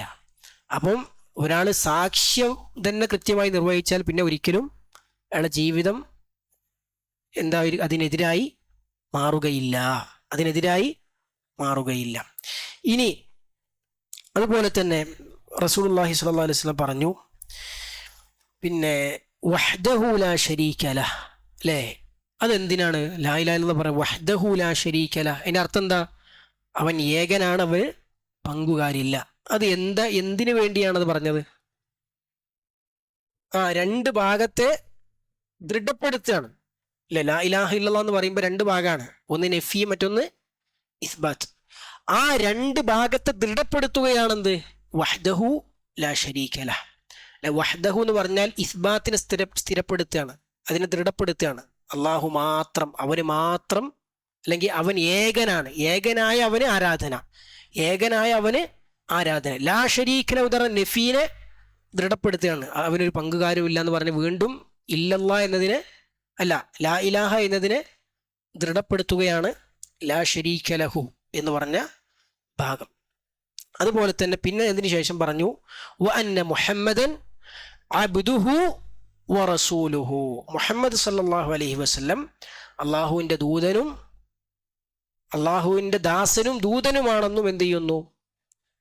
അവൻ അല്ലെ എന്ന് സാക്ഷ്യം വഹിക്കുന്നു. അപ്പൊ അങ്ങനെ സാക്ഷ്യം വഹിക്കുക എന്ന് പറയുമ്പോൾ അവിടെ ദൂതനും ദാസനും അല്ലെ, അബ്ദും റസൂലും, അതായത് ഒരു അടിമക്ക് ഉണ്ടാകാവുന്ന അല്ലെ, മുഹമ്മദ് നബി സല്ലല്ലാഹു അലൈഹി വസല്ലം, മുഹമ്മദ് എന്ന് പറഞ്ഞാൽ മുഹമ്മദ് ബിൻ അബ്ദില്ലാ ഇബ്ൻ അബ്ദുൽ മുത്തലിബ് അൽ ഹാഷിമിയുൽ ഖുറശി അല്ലെ, മുഹമ്മദ് സല്ലല്ലാഹു അലൈഹി വസല്ലം.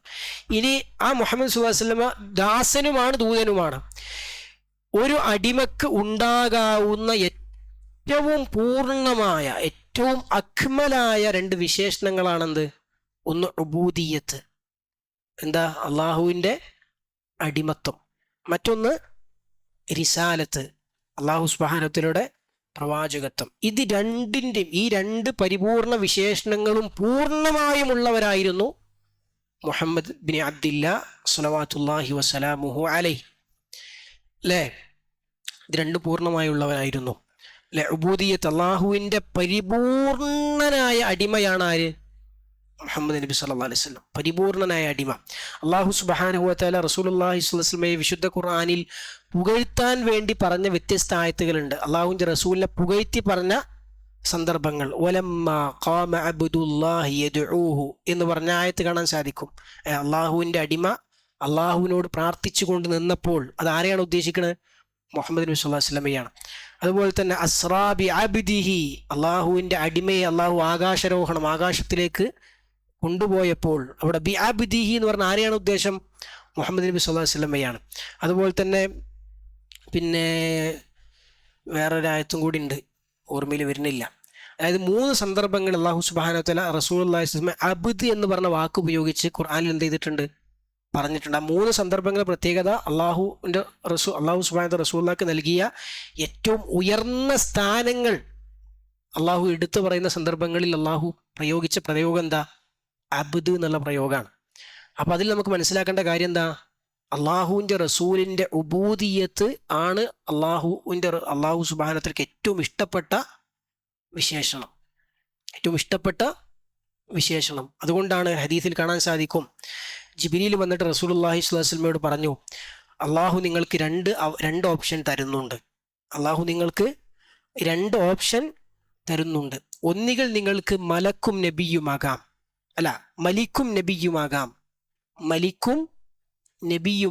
എന്താ മലിക്ക് പറഞ്ഞാൽ? രാജാവും പ്രവാചകനുമാകാം. അല്ലെങ്കിൽ നിങ്ങൾക്ക് അബ്ദും റസൂലുമാകാം, അടിമയും റസൂലുമാകാം. അപ്പൊ റസൂലുള്ളാഹി സ്വല്ലല്ലാഹു അലൈഹി വസല്ലം എന്ത് തെരഞ്ഞെടുത്തു? അബ്ദും റസൂലുമാകാൻ തെരഞ്ഞെടുത്തു. എന്താ കാരണം? അള്ളാഹുവിന് ഏറ്റവും ഇഷ്ടം അബ്ദും റസൂലുമാണ് മലിക്കും നബിയിനേക്കാളും. മലിക്കുൻ നബിയായിരുന്നു ആര്?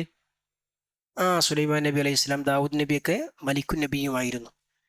പക്ഷെ റസൂലുള്ളാഹി സ്വല്ലല്ലാഹു അലൈഹി വസല്ലം അബ്ദും റസൂലുമായിരുന്നു. അപ്പൊ അള്ളാഹുവിനുള്ള അടിമത്വം, ആ ഉബൂദിയത്ത് പൂർണ്ണമായും സാക്ഷാത്കരിച്ചവനായിരുന്നു മുഹമ്മദ് നബി സല്ലല്ലാഹു അലൈഹി വസല്ലം. പൂർണ്ണമായും ജീവിതം അടിമയാണ് ഞാൻ എന്ന് ജീവിതം കൊണ്ട് തെളിയിച്ച അടിമയായിരുന്നു മുഹമ്മദ് നബി സല്ലല്ലാഹു അലൈഹി വസല്ലം. അതാണ് അബ്ദുഹു വ റസൂലുഹു. അല്ലെ, റസൂലുള്ളാഹി സ്വല്ലല്ലാഹു അലൈഹി വസല്ലം എത്രത്തോളം എന്ന് വെച്ചാൽ ഭക്ഷണം കഴിക്കാൻ ഇരിക്കുമ്പോൾ പോലും അല്ലെ റസൂലുള്ളാഹി സ്വല്ലല്ലാഹു അലൈഹി വസല്ലം പറഞ്ഞു, ഞാൻ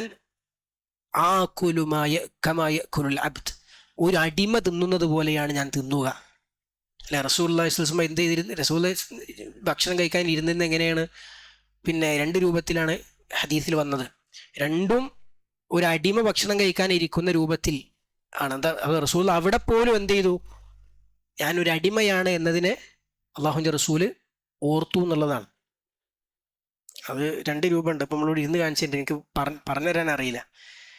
ഒന്ന്, ഒരു മുട്ട് പൊന്തിച്ച് മറ്റേ മുട്ട് ഇരിക്കുക, മറ്റൊരു രൂപം കൂടി ഉണ്ട്. അതെങ്ങനെയെന്നുള്ളത് കൃത്യമായിട്ട് ഓർമ്മയില്ല. ഇപ്പം പറഞ്ഞാൽ ചിലപ്പോൾ അബദ്ധമായി പോകും. നോക്കിയിട്ട് പറയാം ഇൻഷാ അല്ലാഹ്. അപ്പോൾ ആ ഇരുത്തത്തിൽ പോലും റസൂലുള്ളാഹി സ്വല്ലല്ലാഹു അലൈഹി വസല്ലം എന്ത് ചെയ്തിരുന്നു? ആ കാര്യം ശ്രദ്ധിച്ചിരുന്നു എന്നർത്ഥം. അപ്പോൾ അതാണ് അബ്ദുഹു വ റസൂലുഹു. ഇതിൽ 2 ടീമിനുള്ള മറുപടി ഉണ്ട്. അബ്ദുഹു വ റസൂലുഹു എന്ന് പറഞ്ഞതിൽ 2 വിഭാഗത്തിനുള്ള മറുപടി അതിലുണ്ട്. അല്ലെ, ഏതൊക്കെയാണ്? അബ്ദുഹു, അള്ളാഹുവിൻ്റെ ദാസനാകുന്നു എന്ന് പറഞ്ഞതിൽ ആർക്കുള്ള മറുപടിയുള്ളത്? അല്ല, മുഹമ്മദ് നബി സല്ലല്ലാഹു അലൈഹി വസല്ലം അള്ളാഹുവിൻ്റെ ദാസനാകുന്നു. നസ്രാനികൾക്ക് അതിലെന്താ മറുപടിയുള്ളത്? അതെ, ബാറക്കല്ലാഹു ഫീക്കും. അല്ലെ, അള്ളാഹുവിൻ്റെ റസൂൽ സല്ലല്ലാഹു അലൈഹി വസല്ലം വിളിച്ച് പ്രാർത്ഥിക്കുന്നവർക്കുള്ള മറുപടിയാണ്. അല്ലെ, കാരണം അള്ളാഹുവിൻ്റെ റസൂൽ ഒരിക്കലും എന്തല്ല?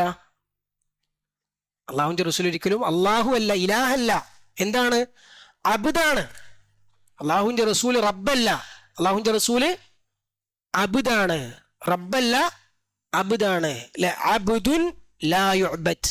അള്ളാഹുവിൻ്റെ റസൂൽ അബ്ദുൻ ലാ യുഅബദ്, അടിമയാണതുകൊണ്ട് ആരാധിക്കപ്പെടാവതല്ല, ദാസനാണതുകൊണ്ട് ആരാധിക്കപ്പെടാവതല്ല.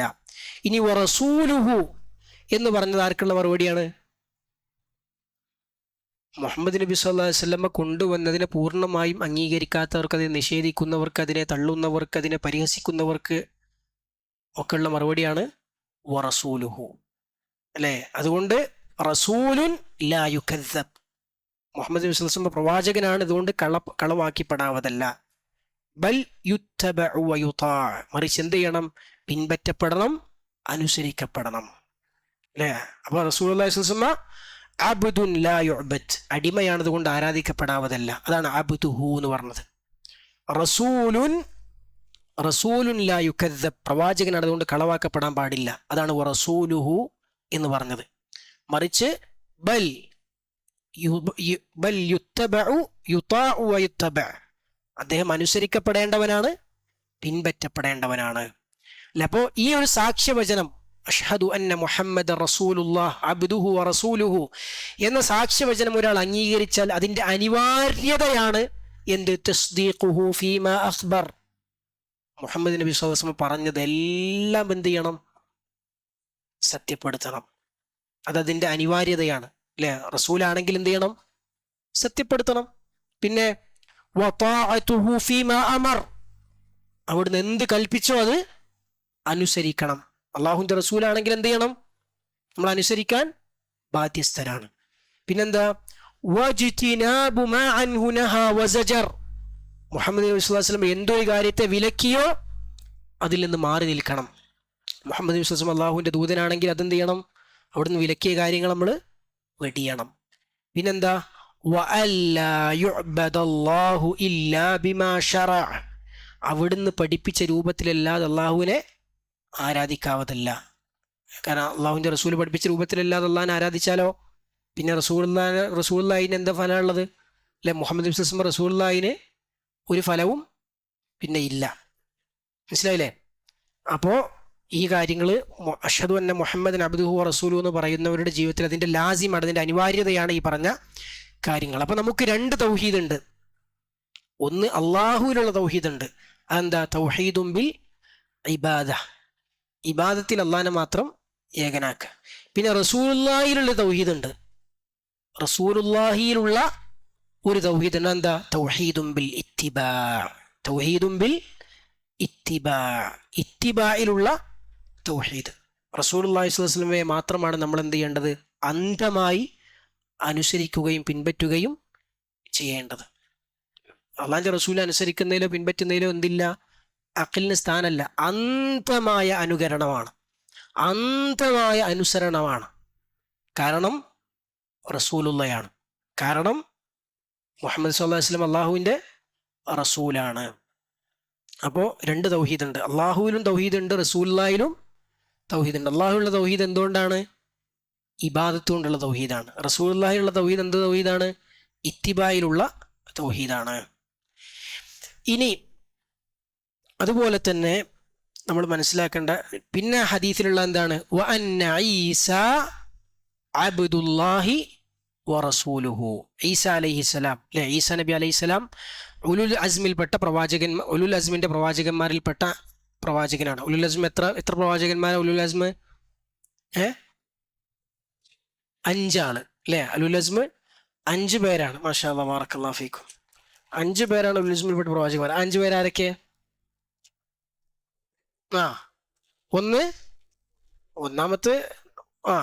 ഒന്നാമത്തെ ആയിക്കോട്ടെ, അങ്ങനെ ഓർഡറിൽ പറയുകയാണെങ്കിൽ ഒന്ന് നൂഹ് നബി അലൈഹി സ്വലാം, പിന്നെ മൂസ നബി അലൈഹി സ്വലാം, ഈസ നബി അലൈഹി സ്വലാം, ഇബ്രാഹിം നബിൻ്റെ ഒക്കെ മുമ്പ് വരണം, അല്ലെ? ഇബ്രാഹിം നബി അലൈഹി സ്വലാം, പിന്നെ മുഹമ്മദ് നബി സല്ലല്ലാഹു അലൈഹി വസല്ലം, അല്ലെ? അവർ 5 പേരാണ്. ആരൊക്കെ? നൂഹ്, ഇബ്രാഹിം, ഈസ, മൂസ, മുഹമ്മദ് അലൈഹി വസ്സലാത്തു വസ്സലാം, അല്ലെ? ബാറക്കല്ലാഹു ഫീക്കും, അഹ്സൻതും. ഈ 5 നബിമാർക്കാണ് ഉലുൽ അസ്മ എന്ന് പറയാം. അപ്പോൾ ഉലുൽ അസ്മിൽപ്പെട്ട പ്രവാചകന്മാർ 5 പേരാണ്. ഈ 5 പേരെ വിശുദ്ധ ഖുർആനിൽ അല്ലാഹു സുബ്ഹാനഹു വ തആല 2 സ്ഥലത്ത് അവരെ പേര് എടുത്ത് പറയുന്നുണ്ട്. അതിൽ മുഹമ്മദ് നബി സ്വല്ലല്ലാഹു അലൈഹി വസല്ലമയുടെ പേര് പറയണില്ല, ബാക്കിയുള്ളവരുടെ പേര് ചേർത്ത് പറയുന്നത് 2 സ്ഥലത്ത് നമുക്ക് കാണാൻ പറ്റും. അതിലൊരു സ്ഥലം സൂറത്ത് ശൂറയുടെ 13-ാമത്തെ ആയത്താണ്. ശറഅ ലക്കും മിനദ്ദീനി മാ വസ്സാ ബിഹി നൂഹൻ, അല്ലേ? അല്ലാഹു സുബ്ഹാനഹു വ തആല പറയാണ്, നിങ്ങൾക്ക് ദീനിൽ നിന്നും നൂഹ് നബി അലൈഹി ഇസ്ലാമിന് അള്ളാഹു നൽകിയ ഉപദേശം, വസിയ്യത്ത്, അത് നിങ്ങൾക്കും അള്ളാഹു നിയമമാക്കിയിട്ടുണ്ട്. വല്ലദീ ഔഹൈന ഇലൈക്, നിങ്ങൾക്കും അത് വഹിയായി നൽകിയിട്ടുണ്ട്. വമാ വസ്സൈന ബിഹി ഇബ്രാഹിമ വ മൂസ വ ഈസ, അല്ലെ? ഇബ്രാഹിമിനും മൂസക്കും ഈസക്കും അലൈഹി മുസ്സലാത്തു വസ്സലാം, അവർക്കൊക്കെ നാം അത് പിന്നെ വസിയത്തായി നൽകിയിട്ടുണ്ട്. എന്താണത്? അൻ അഖീമുദ്ദീൻ, നിങ്ങളെ ദീനിനെ നിലനിർത്തുക, ദീനിന്റെ ഇഖാമത്തുദ്ദീൻ നിങ്ങൾ ചെയ്യുക, ദീൻ നിങ്ങൾ നിലനിർത്തുക. വലാ തതഫറഖൂ ഫീ, നിങ്ങളതിൽ ഭിന്നിച്ചു പോകരുത്. സൂറത്ത് ശൂറയുടെ 13-ാമത്തെ ആയത്താണ്. അപ്പോൾ ഇവിടെ അതാണ് ഈസാ നബി അലൈഹി സ്വലാം, അല്ലെ? ഈസാ നബി അലൈഹി സ്വലാമിന് നിരവധി മുഅ്ജിസത്തുകൾ ഉണ്ടായിരുന്ന മഹാനായ പ്രവാചകനാണ്. ഉലുൽ അസ്മിൽപ്പെട്ട പ്രവാചകന്മാരുടെ കൂട്ടത്തിൽ ഉന്നതമായ സ്ഥാനമുള്ള നബിമാരിൽപ്പെട്ട ഒരാളാണ് ഈസാ നബി അലൈഹി സ്വലാം. ആ ഈസാ നബി അലൈഹി സ്വലാമിനെ കുറിച്ച് റസൂലുള്ളാഹി സ്വല്ലല്ലാഹു അലൈഹി വസല്ലമ നമ്മൾ വഹിക്കേണ്ട നമ്മുടെ അഖീദയുടെ അനിവാര്യ ഭാഗമായ കാര്യം ഈ ഹദീസിലൂടെ പഠിപ്പിക്കുകയാണ്. പിന്നെ അപ്പോൾ ലാ ഇലാഹ ഇല്ലല്ലാഹ് വഹ്ദഹു ലാ ശരീക ലഹു എന്ന് സാക്ഷ്യം വഹിക്കണം, അന്ന മുഹമ്മദൻ അബ്ദുഹു വ റസൂലുഹു എന്ന് സാക്ഷ്യം വഹിക്കണം. പിന്നെന്താ സാക്ഷ്യം വഹിക്കേണ്ടത്? വ അന്ന ഈസ അബ്ദുല്ലാഹി വ റസൂലുഹു, ഈസാ നബി അലൈഹി സ്വലാം അള്ളാഹുവിൻ്റെ ദാസനും ദൂതനുമാണ് എന്നും സാക്ഷ്യം വഹിക്കണം എന്ന് റസൂലുള്ളാഹി സ്വല്ലല്ലാഹു അലൈഹി വസല്ലം പറഞ്ഞു. അപ്പോൾ ഇവിടെയും നമ്മൾ നേരത്തെ പറഞ്ഞ പോലെ 2 വിഭാഗത്തിനുള്ള മറുപടിയാണ്. അബ്ദുഹു അബ്ദുല്ലാഹി വറസൂലുഹു. ഈസ അലൈഹി സ്വലാം അബ്ദുല്ലാഹി വറസൂലുഹു എന്ന് പറഞ്ഞു, അള്ളാഹുവിൻ്റെ ദാസനുമാണ് ദൂതനുമാണ്. അതിൽ അബ്ദുല്ലാഹ് അള്ളാഹുവിൻ്റെ ദാസനാണ് എന്ന് പറഞ്ഞത് ആർക്കുള്ള മറുപടിയാണ്? ക്രിസ്ത്യാനികൾക്ക്, നസാറാക്കൾക്കുള്ള മറുപടിയാണ് അബ്ദുല്ലാഹ് എന്ന് പറഞ്ഞത്. കാരണം അവർ ഈസാ നബിയെ ഉയർത്തി അള്ളാഹു ആക്കി, അല്ലെങ്കിൽ അള്ളാഹുവിൻ്റെ പുത്രനാക്കി. ആ ഒരു തരത്തിലേക്ക് ഈസാ നബി അലൈഹി സ്വലാമെ അവരെന്ത് ചെയ്തു? ഉയർത്തി. അപ്പോൾ അതൊരിക്കലും അങ്ങനെയല്ല, മറിച്ച് അള്ളാഹുവിൻ്റെ ഇലാഹല്ല, ഇബ്നുൽ ഇലാഹല്ല, മറിച്ച് അബ്ദുൽ ഇലാഹാണ്, അള്ളാഹുവിൻ്റെ അടിമയാണ്, ദാസനാണ് എന്നുള്ളത് അവർക്കുള്ള മറുപടിയാണ്. അതുപോലെ റസൂലുഹു എന്ന് പറയുന്നത് മറ്റൊരു വിഭാഗത്തിലുള്ള മറുപടിയാണ്. ആർക്കുള്ള മറുപടിയാണ്? ജൂതന്മാർക്കുള്ള മറുപടിയാണ്. കാരണം ജൂതന്മാർ ഈസാ നബി അലൈഹി സ്വലാമിൻ്റെ നുബുവത്തിനെ അംഗീകരിക്കുന്നില്ല, നിഷേധിക്കുന്നവരാണ്. എന്ന് മാത്രമല്ല, വളരെ വൃത്തികെട്ട ആരോപണം ഈസാ നബി അലൈഹി സ്വലാമിൻ്റെ മാതാവിലേക്ക് ചേർത്ത് വ്യഭിചാരപുത്രനാണെന്ന് പറയുന്ന നന്ദികെട്ട ശപിക്കപ്പെട്ട വിഭാഗമാണ് ജൂതന്മാർ. അപ്പോൾ അതുകൊണ്ട് തന്നെ അവർക്കുള്ള മറുപടിയാണെന്ത്? വറസൂലുഹു, ഈസാ നബി അലൈഹി സ്വലാം അള്ളാഹുവിൻ്റെ ദൂതനാണ്, അല്ലെ അള്ളാഹുവിൻ്റെ റസൂലാണ് എന്ന് പറഞ്ഞത്. പിന്നെ റസൂലുള്ളാഹി സ്വല്ലല്ലാഹു അലൈഹി വസല്ലം പറഞ്ഞു, പിന്നെ എന്താ നമ്മൾ ഈസാ നബിൻ്റെ വിഷയത്തിൽ ഒരു വിശ്വാസി, ഒരു മുസ്ലിം എന്താ സാക്ഷ്യം വഹിക്കേണ്ടത്? വഅന്ന ഈസ അബ്ദുല്ലാഹി വറസൂലുഹു വകലിമതുഹു അൽഖാഹാ ഇലാ മറിയം. അല്ലേ? പിന്നെ ഈസാ നബി അലൈഹി സ്വലാം എന്താണ്? വകലിമതുഹു അൽഖാഹാ ഇലാ മറിയം, മറിയം അലൈഹി ഇസ്ലാമിലേക്ക് അള്ളാഹു ഇട്ടുകൊടുത്ത ഒരു കെലിമത്താണ്, ഒരു വാചകമാണ് ഈസാ നബി അലൈഹി സ്വലാം. എന്താണ് ഇതിൻ്റെ ഉദ്ദേശം? ഈ ഒരു വാചകത്തിൻ്റെ ഉദ്ദേശം എന്താണ്? ഈ വാചകത്തെ പിന്നെ ക്രിസ്ത്യാനികൾ ദുരുപയോഗം ചെയ്യുന്ന ഈസാ നബി അലൈഹി സ്വലാമിൻ്റെ ദിവ്യത്വത്തിന് അവർ തെളിവായി അവർ പറയുന്ന ന്യായമാണ്. ഈസാ നബിനെ കുറിച്ച് എന്ത് ചെയ്തിട്ടുണ്ട്? ബൈബിളിലൊക്കെ കെലിമത്ത് വചനമെന്ന് പറഞ്ഞിട്ടുണ്ട്, വചനമെന്ന് പറഞ്ഞിട്ടുണ്ട്, കെലിമത്ത് എന്ന് പറഞ്ഞിട്ടുണ്ട് എന്നവർ പറയും. റസൂലുള്ളാഹി സ്വല്ലല്ലാഹു അലൈഹി വസല്ലം പറഞ്ഞൊന്ന് വകലിമതുഹു, കെലിമത്താണ്. പക്ഷേ കെലിമത്ത് എങ്ങനെ? അള്ളാഹിൻ്റെ കെലിമത്താന്നല്ല പറഞ്ഞത്, അൽഖാഹ ഇലാ മറിയം. ആ കെലിമത്തിന് അള്ളാഹു എന്ത് ചെയ്താണ്? മറിയമിൽ ഇട്ടുകൊടുത്തു എന്ന് പറഞ്ഞാൽ അതിനെ മുൻഗാമികൾ വിശദീകരിച്ചു. കാന ബി കെലിമത്തില്ല, കെലിമത്തുഹു എന്ന് പറഞ്ഞാൽ കാന ബി കെലിമത്തില്ല, അള്ളാഹുവിൻ്റെ കെലിമത്തിലൂടെ ഉണ്ടായതാണ് ഈസാ നബി, അതാണ് അതിൻ്റെ ഉദ്ദേശം എന്ന് ആര് പറഞ്ഞു? പിന്നെ ഇമാം ഖതാദ, താബിഈ വരിയാണ് ഇമാം ഖതാദ റഹിമഹുല്ല, അതുപോലെ ഇമാം അഹ്മദ് ബിൻ ഹംബൽ, ഇമാം ദാരിമി, ഇങ്ങനെയുള്ള ഇമാമീങ്ങൾ, സലഫുകൾ ഒക്കെ എന്ത് ചെയ്തിട്ടുണ്ട്? ആ കെലിമത്തിനെ കാന ബി കെലിമത്തില്ല, അള്ളാഹുവിൻ്റെ കെലിമത്തിലൂടെ ഉണ്ടായി എന്നാണ് അതിൻ്റെ ആശയമെന്ന്, അങ്ങനെയാണ് അതിനെ മുൻഗാമികൾ എന്ത് ചെയ്തത്? വിശദീകരിച്ച് തന്നത്. അപ്പോൾ ഏതാണ് ആ കെലിമത്ത്? അള്ളാഹുവിൻ്റെ കെലിമത്തിലൂടെ ഉണ്ടായിരുന്ന ഏത് കെലിമത്തിലൂടെ ഉണ്ടായത്? കുൻ, കുൻ എന്ന കെലിമത്തിലൂടെ ഉണ്ടായത്. ഇത് അള്ളാഹു സുബ്ഹാനഹു വ തആല വിശുദ്ധ ഖുർആനിൽ പറഞ്ഞാണ്. സൂറത്തു ആല ഇംറാൻ 89-ാമത്തെ ആയത്തിൽ ഇന്ന മസല ഈസ ഇൻദല്ലാഹ്, അള്ളാഹു സുബ്ഹാനഹു വ തആല പറയാണ്, അള്ളാഹുവിൻ്റെ അടുക്കൽ ഈസാ നബിയുടെ ഉപമ എന്ന് പറഞ്ഞാൽ കമസലി ആദം, ആദമിൻ്റെ ഉപമ പോലെയാണ്, ആദമിൻ്റെ ഉപമ പോലെയാണ്. അപ്പോൾ ആദം നബി അലൈഹി സ്വലാമിനെ അള്ളാഹു സൃഷ്ടിച്ചത് ആദം നബിക്ക് ശേഷമുള്ള സൃഷ്ടികളെ മുഴുവൻ സൃഷ്ടിച്ച സാധാരണ രൂപത്തിലാണോ? അല്ല, അസാധാരണമായ രൂപത്തിലാണ് ആര് സൃഷ്ടിച്ചത്? ആദം നബിയെ സൃഷ്ടിച്ചത്. അതുപോലെ തന്നെ അതാണ് ആദം നബിയെ പോലെയാണെന്ന് പറഞ്ഞത്. ഈസാ നബിയെ സൃഷ്ടിച്ചതും അസാധാരണമായ രൂപത്തിലാണ്. സാധാരണ എല്ലാ സൃഷ്ടികളും സൃഷ്ടിക്കുന്ന പോലെ ഉമ്മയുടെയും ഉപ്പയുടെയും ബീജവും അണ്ടവും കൂടി ചേർന്നിട്ടല്ല എന്ത് ചെയ്തത്? ഈസാ നബി അള്ളാഹു സൃഷ്ടിച്ചത്. ആദം നബിയെ സൃഷ്ടിച്ചത് പ്രത്യേക സൃഷ്ടിപ്പായതുപോലെ ഈസാ നബിയെയും പ്രത്യേക സൃഷ്ടിപ്പിലൂടെയാണ് അള്ളാഹു സൃഷ്ടിച്ചത്. ആ അള്ളാഹ് പറഞ്ഞത് എന്ത്? ഇന്ന മസല ഈസ ഇൻദല്ലാഹി കമസലി ആദം, ആദമിനെ പോലെയാണ് അള്ളാഹുവിൻ്റെ അടുക്കൽ ഈസയുടെ ഉപമ എന്ന് അള്ളാഹു സുബ്ഹാനഹു വ തആല പറഞ്ഞു. ഖലഖഹു മിൻ തുറാബ്, ആദം നബിയെ അള്ളാഹു സൃഷ്ടിച്ചത് എന്തിൽ നിന്നാണ്? മണ്ണിൽ നിന്നാണ് അള്ളാഹു സുബ്ഹാനഹു വ തആല ആദം നബിയെ സൃഷ്ടിച്ചത്. സുമ്മ ഖാല ലഹു കുൻ ഫയകൂൻ, പിന്നെ അള്ളാഹു എന്ത് പറഞ്ഞു? കുൻ എന്ന് പറഞ്ഞു, അപ്പോൾ അദ്ദേഹം ഉണ്ടായി. അപ്പോൾ അള്ളാഹു സുബ്ഹാനഹു വ തആല കുൻ എന്ന കെലിമത്തിലൂടെ സൃഷ്ടിച്ചതാണ് ആരെ? ഈസാ നബിയെ. ആദം നബിയെ സൃഷ്ടിച്ചതുപോലെ കുൻ എന്ന കെലിമത്തിലൂടെ സൃഷ്ടിച്ചതാണ് ആരെ? ഈസാ നബിയെ. അതാണ് കെലിമത്തുഹു അൽഖാഹ ഇലാ മറിയം എന്ന് പറഞ്ഞത്. കാരണം ബാക്കിയുള്ളവരെല്ലാവരും സൃഷ്ടിക്കാൻ അള്ളാഹു കുൻ എന്ന കെലിമത്തിലൂടെയാണോ? അല്ല, അതിന് അള്ളാഹു ദുനിയാവിൽ സാധാരണമായ ഒരു ശൈലി, ഒരു സംവിധാനം അള്ളാഹു ഭൂമിയിൽ സംവിധാനിച്ചിട്ടുണ്ട്. അങ്ങനെ സാധാരണ സംവിധാനത്തിലൂടെ സൃഷ്ടിക്കപ്പെട്ടവരല്ലാര്? ഈസാ നബി അലൈഹി സ്വലാം.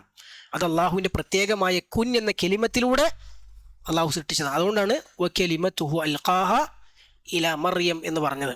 അപ്പോൾ ബൈബിളിൽ ഒക്കെ അവർ ക്രിസ്ത്യാനികൾ പറയുന്ന പോലെ വചനമെന്ന് പറഞ്ഞിട്ടുണ്ടെങ്കിൽ തന്നെ അത് ഈ ഉദ്ദേശത്തിൽ അത് ഈസ നബിയെ ഉദ്ദേശിച്ച് പറഞ്ഞാണെങ്കിൽ പോലും അത് ഇങ്ങനെയാണ് എന്ത് ചെയ്യേണ്ടത്, അത് മനസ്സിലാക്കേണ്ടത്, ഇങ്ങനെയാണത് മനസ്സിലാക്കേണ്ടത്. പിന്നെ റസൂലുള്ളാഹി സ്വല്ലല്ലാഹു അലൈഹി വസല്ലം പറഞ്ഞു കലിമത്തു അൽഖാ മറിയം വറൂഹുൻ മിൻഹു. ഈസ നബി ഇസ്ലാം എന്താണ്, അള്ളാഹുവിൽ നിന്നുള്ള റൂഹുമാണ്, ആത്മാവുമാണ്. ഇതും അവർ ദുരുപയോഗം ചെയ്യുന്ന ഒരു വചനമാണ്. അവരുടെ വാദപ്രകാരം എന്താണ്, ഇവിടെ അവരുടെ വാദപ്രകാരം റൂഹ് എന്നുള്ളത് അള്ളാഹുവിൻ്റെ റൂഹാണ്. ആര്? ഈസാ നബി അലൈഹി ഇസ്ലാം. അള്ളാഹുവിൻ്റെ റൂഹാണ് ഈസാ നബി അലൈഹി ഇസ്ലാം എന്നാണ് അവർ പറയുന്നത്. പക്ഷെ യഥാർത്ഥത്തിൽ അതിൻ്റെ ഉദ്ദേശം എന്താണ്? അർ-റൂഹുൽ മഖ്ലൂഖത്തുല്ലതി ഖുലിഖത് മിനല്ലാഹ്, അള്ളാഹുവിൽ നിന്നും സൃഷ്ടിക്കപ്പെട്ട റൂഹ് എന്നാണ് ഇതുകൊണ്ടുള്ള ഉദ്ദേശം. എന്താണ് അതാണ് അതുകൊണ്ടുള്ള ഉദ്ദേശം എന്ന് പറയാനുള്ള കാരണം എന്താണ്?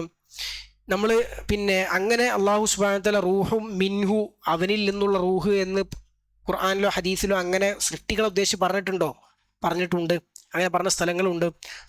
സൂറത്തുൽ ജാസിയയുടെ 13-ാമത്തെ ആയത്തിൽ അള്ളാഹു പറയുന്നുണ്ട് വസഖറ ലക്കും മാ ഫിസ് സമാവാതി വമാ ഫിൽ അർദി ജമീഅൻ മിൻഹു, ആകാശങ്ങളിലുള്ളതും ഭൂമിയിലുള്ളതും എല്ലാം നിങ്ങൾക്കവൻ കീഴ്പ്പെടുത്തി തന്നിരിക്കുന്നു. ജമീഅൻ, അതെല്ലാം മിൻഹു, അവനിൽ നിന്നും. അപ്പോൾ മിൻഹു എന്നുള്ള പ്രയോഗം അള്ളാഹു സുബ്ഹാനഹു വ തആല സൃഷ്ടികളെ ഉദ്ദേശിച്ച് തന്നെ എന്ത് ചെയ്തിട്ടുണ്ട്, പറഞ്ഞിട്ടുണ്ട്. മനസ്സിലായില്ലേ? അപ്പോൾ മിൻഹു എന്നുള്ള പ്രയോഗം റൂഹും മിൻഹു എന്ന് പറഞ്ഞുകൊണ്ട് മാത്രം എന്താ അവിടെ നിന്നില്ല, അള്ളാഹുവിൻ്റെ ആത്മാവ്, അവരുടെ വാദപ്രകാരം അള്ളാഹുവിൻ്റെ ആത്മാവ് ആരിലിറങ്ങി? ഈസാ നബി അലൈഹി സ്വലാമിൽ ഇറങ്ങിയെന്നാണ് അല്ലേ? അപ്പം എന്താ വെച്ചാൽ അള്ളാഹു ഖലഖ ബികുൻ, ഇവിടെ പണ്ഡിതന്മാർ ഇതിനെ ചുരുക്കി പറയൽ എങ്ങനെ വെച്ചാൽ അള്ളാഹു ഖലഖഹു ബികുൻ, അള്ളാഹു സൃഷ്ടിച്ചത് എന്തുകൊണ്ട്? ഈസാ നബിയെ സൃഷ്ടിച്ചത് കുൻ എന്ന് പറഞ്ഞ വാചകം കൊണ്ടാണ്. വൽ മലക്കു നഫഖ ബിർറൂഹ്, മലക്ക് റൂഹിനെ ഊതുകയും ചെയ്തു. ഖുർആനിൽ ആയത്തിലുണ്ട് മലക്ക് എന്ത് ചെയ്തു? ഊതി. മറിയമിൽ മലക്ക് ഊതിയിട്ടാണ് ഈസാ നബി ഉണ്ടായത്. അപ്പോൾ പണ്ഡിതന്മാർ ആ ഈസാ നബിയുടെ സൃഷ്ടിപ്പിന് ഏറ്റവും ചുരുക്കി പറയൽ എങ്ങനെയെന്ന് വെച്ചാൽ അള്ളാഹു ഖലഖ ബികുൻ വൽ മലക്കു നഫഖ ബിർറൂഹ്, അള്ളാഹു കുന്നിലൂടെ സൃഷ്ടിച്ചു, മലക്ക് റൂഹിനെ ഊതി എന്നാണ് പണ്ഡിതന്മാർ അതിനെ ചുരുക്കി പറയാനുള്ളത്. അപ്പോൾ ഇവിടെ നമ്മൾ മനസ്സിലാക്കേണ്ട കാര്യം എന്താ വെച്ചാൽ പിന്നെ റൂഹിനെ അള്ളാഹുവിലേക്ക് ചേർത്തി അല്ലെ, റൂഹും മിൻഹു എന്ന് അള്ളാഹുവിലേക്ക് ചേർത്തി പറഞ്ഞു. ഇവിടെയും നമ്മൾ മനസ്സിലാക്കേണ്ട ഒരു അടിസ്ഥാന കാര്യമുണ്ട്. അള്ളാഹുവിലേക്ക് ചേർത്തി പറയുന്ന കാര്യങ്ങൾ, അള്ളാഹുവിലേക്ക് ഖുർആനിലും സുന്നത്തിലും ചേർത്തി പറയുന്ന കാര്യങ്ങൾ രണ്ട് രൂപത്തിലുണ്ട്. എത്ര രൂപത്തിലുണ്ട്? രണ്ട് രൂപത്തിലുണ്ട്. സിഫത്തിനെ മൗസൂഫിലേക്ക് ചേർക്കും, വിശേഷണത്തെ അള്ളാഹുവിലേക്ക് ചേർത്ത് പറയുന്ന സ്ഥലങ്ങളുണ്ട്, സൃഷ്ടികളെ അള്ളാഹുവിലേക്ക് ചേർത്ത് പറയുന്ന സ്ഥലങ്ങളുമുണ്ട്. ഒരു വിശേഷണത്തെയാണ് അള്ളാഹുവിലേക്ക് ചേർത്തതെങ്കിൽ അത് അള്ളാഹുവിൻ്റെ വിശേഷണമാണ്. മനസ്സിലായോ? ഒരു സൃഷ്ടിയെയാണ് അള്ളാഹുവിലേക്ക് ചേർത്തതെങ്കിൽ അതിൻ്റെ ഉദ്ദേശം എന്താണ്? സൃഷ്ടിയാണ്. അതായത് സ്വന്തമായി നിലനിൽപ്പുള്ള, സ്വന്തമായി അള്ളാഹുവിൽ നിന്നും വേർപെട്ടുകൊണ്ട് നിലനിൽപ്പുള്ള സംഗതിയാണെങ്കിൽ അതെപ്പോഴും എന്തായിരിക്കും? സൃഷ്ടിയായിരിക്കും. മനസ്സിലായോ? എന്നാൽ അള്ളാഹുവിൻ്റെ ഭാഗമായുള്ള വിശേഷണങ്ങളെയാണ് ചേർക്കുന്നതെങ്കിലോ അതെപ്പോഴും അള്ളാഹുവിൻ്റെ വിശേഷണമായിരിക്കും. മനസ്സിലായോ? അള്ളാഹുവിലേക്ക് ചേർത്ത് പറയുന്ന കാര്യങ്ങൾ, ഇപ്പോൾ ഉദാഹരണം പറഞ്ഞ വിശുദ്ധ ഖുർആനിൽ ഇപ്പോൾ അള്ളാഹുവിൻ്റെ ഇൽമ് എന്ന് പറഞ്ഞു, അള്ളാഹുവിൻ്റെ ഇറാദത്ത് എന്ന് പറഞ്ഞു, അള്ളാഹുവിൻ്റെ ഖുദ്റത്ത് എന്ന് പറഞ്ഞു. ഇതൊക്കെ വേറിട്ട് നിൽക്കുന്ന സൃഷ്ടികളാണോ ഈ പറഞ്ഞതൊക്കെ? ഇൽമ്, ഖുദ്റത്ത് ആണോ? അല്ല, ഇതൊക്കെ വിശേഷണങ്ങളാണ്. അപ്പം അങ്ങനെയുള്ള കാര്യങ്ങൾ അള്ളാഹുവിലേക്ക് ചേർത്താൽ അള്ളാഹുവിൻ്റെ സിഫാത്താണ്, അള്ളാഹുവിൻ്റെ സിഫത്തുകളാണ്. അള്ളാഹുവിൻ്റെ അസ്തിത്വത്തിൻ്റെ ഭാഗമായി മാത്രം നിലനിൽക്കുന്ന കാര്യങ്ങൾ അള്ളാഹുവിലേക്ക് ചേർത്താൽ അത് വിശേഷണങ്ങളാണ്, സിഫത്തുകളാണ്. എന്നാൽ സ്വന്തമായി നിലനിൽപ്പുള്ള കാര്യങ്ങൾ, സ്വന്തമായി നിലനിൽപ്പ് പറഞ്ഞാൽ അള്ളാഹുവിൻ്റെ അസ്തിത്വത്തിൽ പെട്ടതല്ല, അള്ളാഹുവിൻ്റെ അസ്തിത്വത്തിൽ പെട്ടതല്ലാത്ത കാര്യങ്ങൾ അള്ളാഹുവിലേക്ക് അയാൻ എന്ന് പറയും, അയാനുകൾ, അങ്ങനെയുള്ള കാര്യങ്ങൾ അള്ളാഹുവിലേക്ക് ചേർത്താൽ അതെന്താണ്? അത് മഖ്ലൂക്കുകളായിരിക്കും, അത് അള്ളാഹുവിൻ്റെ മഖ്ലൂക്കുകളായിരിക്കും. അപ്പോൾ അള്ളാഹുവിൻ്റെ മഖ്ലൂക്കുകൾ അള്ളാഹുവിലേക്ക് രണ്ട് രൂപത്തിൽ ചേർക്കും. രണ്ട് ആവശ്യത്തിന് അള്ളാഹു ചേർക്കും, രണ്ട് കാര്യത്തിന് വേണ്ടി അള്ളാഹു ചേർക്കലുണ്ട്. ഒന്ന് അതിനെ തശ്രീഫ് ചെയ്യാൻ വേണ്ടി ചേർക്കും, ആ സൃഷ്ടിയെ മഹത്വപ്പെടുത്താൻ, ആ സൃഷ്ടിയെ ആദരിക്കാൻ വേണ്ടി. ഉദാഹരണം നാഖത്തുല്ലാഹ്, അള്ളാഹ് ഖുർആനിൽ പറഞ്ഞു. ഷുഐബ് നബി അലൈഹി ഇസ്ലാമിന് അള്ളാഹു സൃഷ്ടിച്ച് നൽകിയ മുഅ്ജിസത്തിലൂടെ അള്ളാഹു സൃഷ്ടിച്ച ഒട്ടകം, ആ ഒട്ടകത്തെക്കുറിച്ച് അള്ളാഹു ഖുർആനിൽ പ്രയോഗിച്ചെന്താ?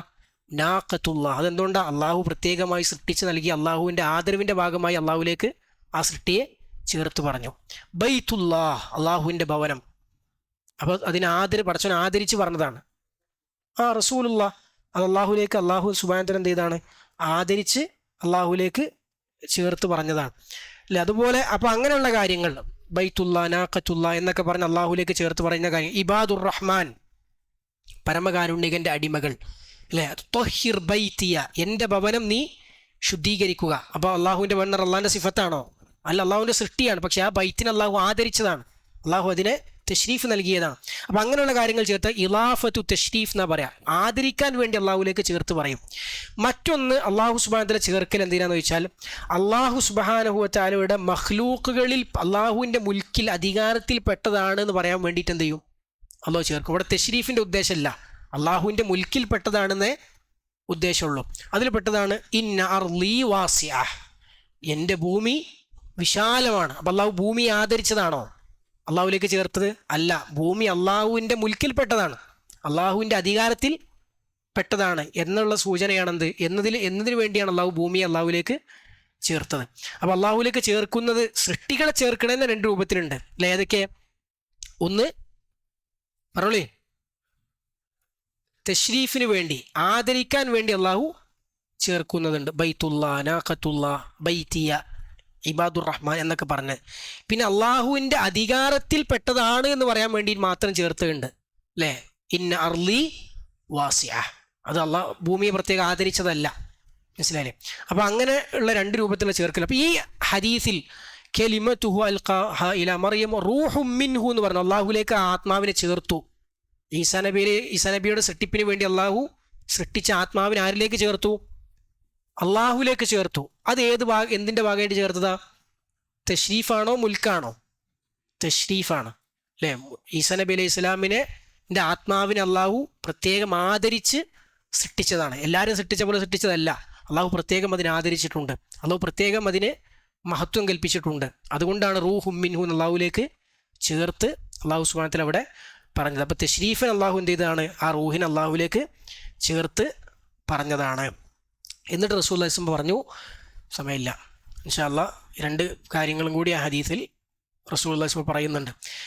അപ്പോൾ ഇതൊക്കെ ഉണ്ടെങ്കിൽ എന്നിട്ട് നമുക്ക് ഇൻഷാ അല്ലാഹ് അടുത്ത ക്ലാസ്സിൽ പറയാം. സുബ്ഹാനക അല്ലാഹുമ്മ ബിഹംദിക അഷ്ഹദു അല്ലാ ഇലാഹ ഇല്ലാ അൻത അസ്തഗ്ഫിറുക വ അത്തൂബു ഇലൈക്. അസ്സലാമു അലൈക്കും.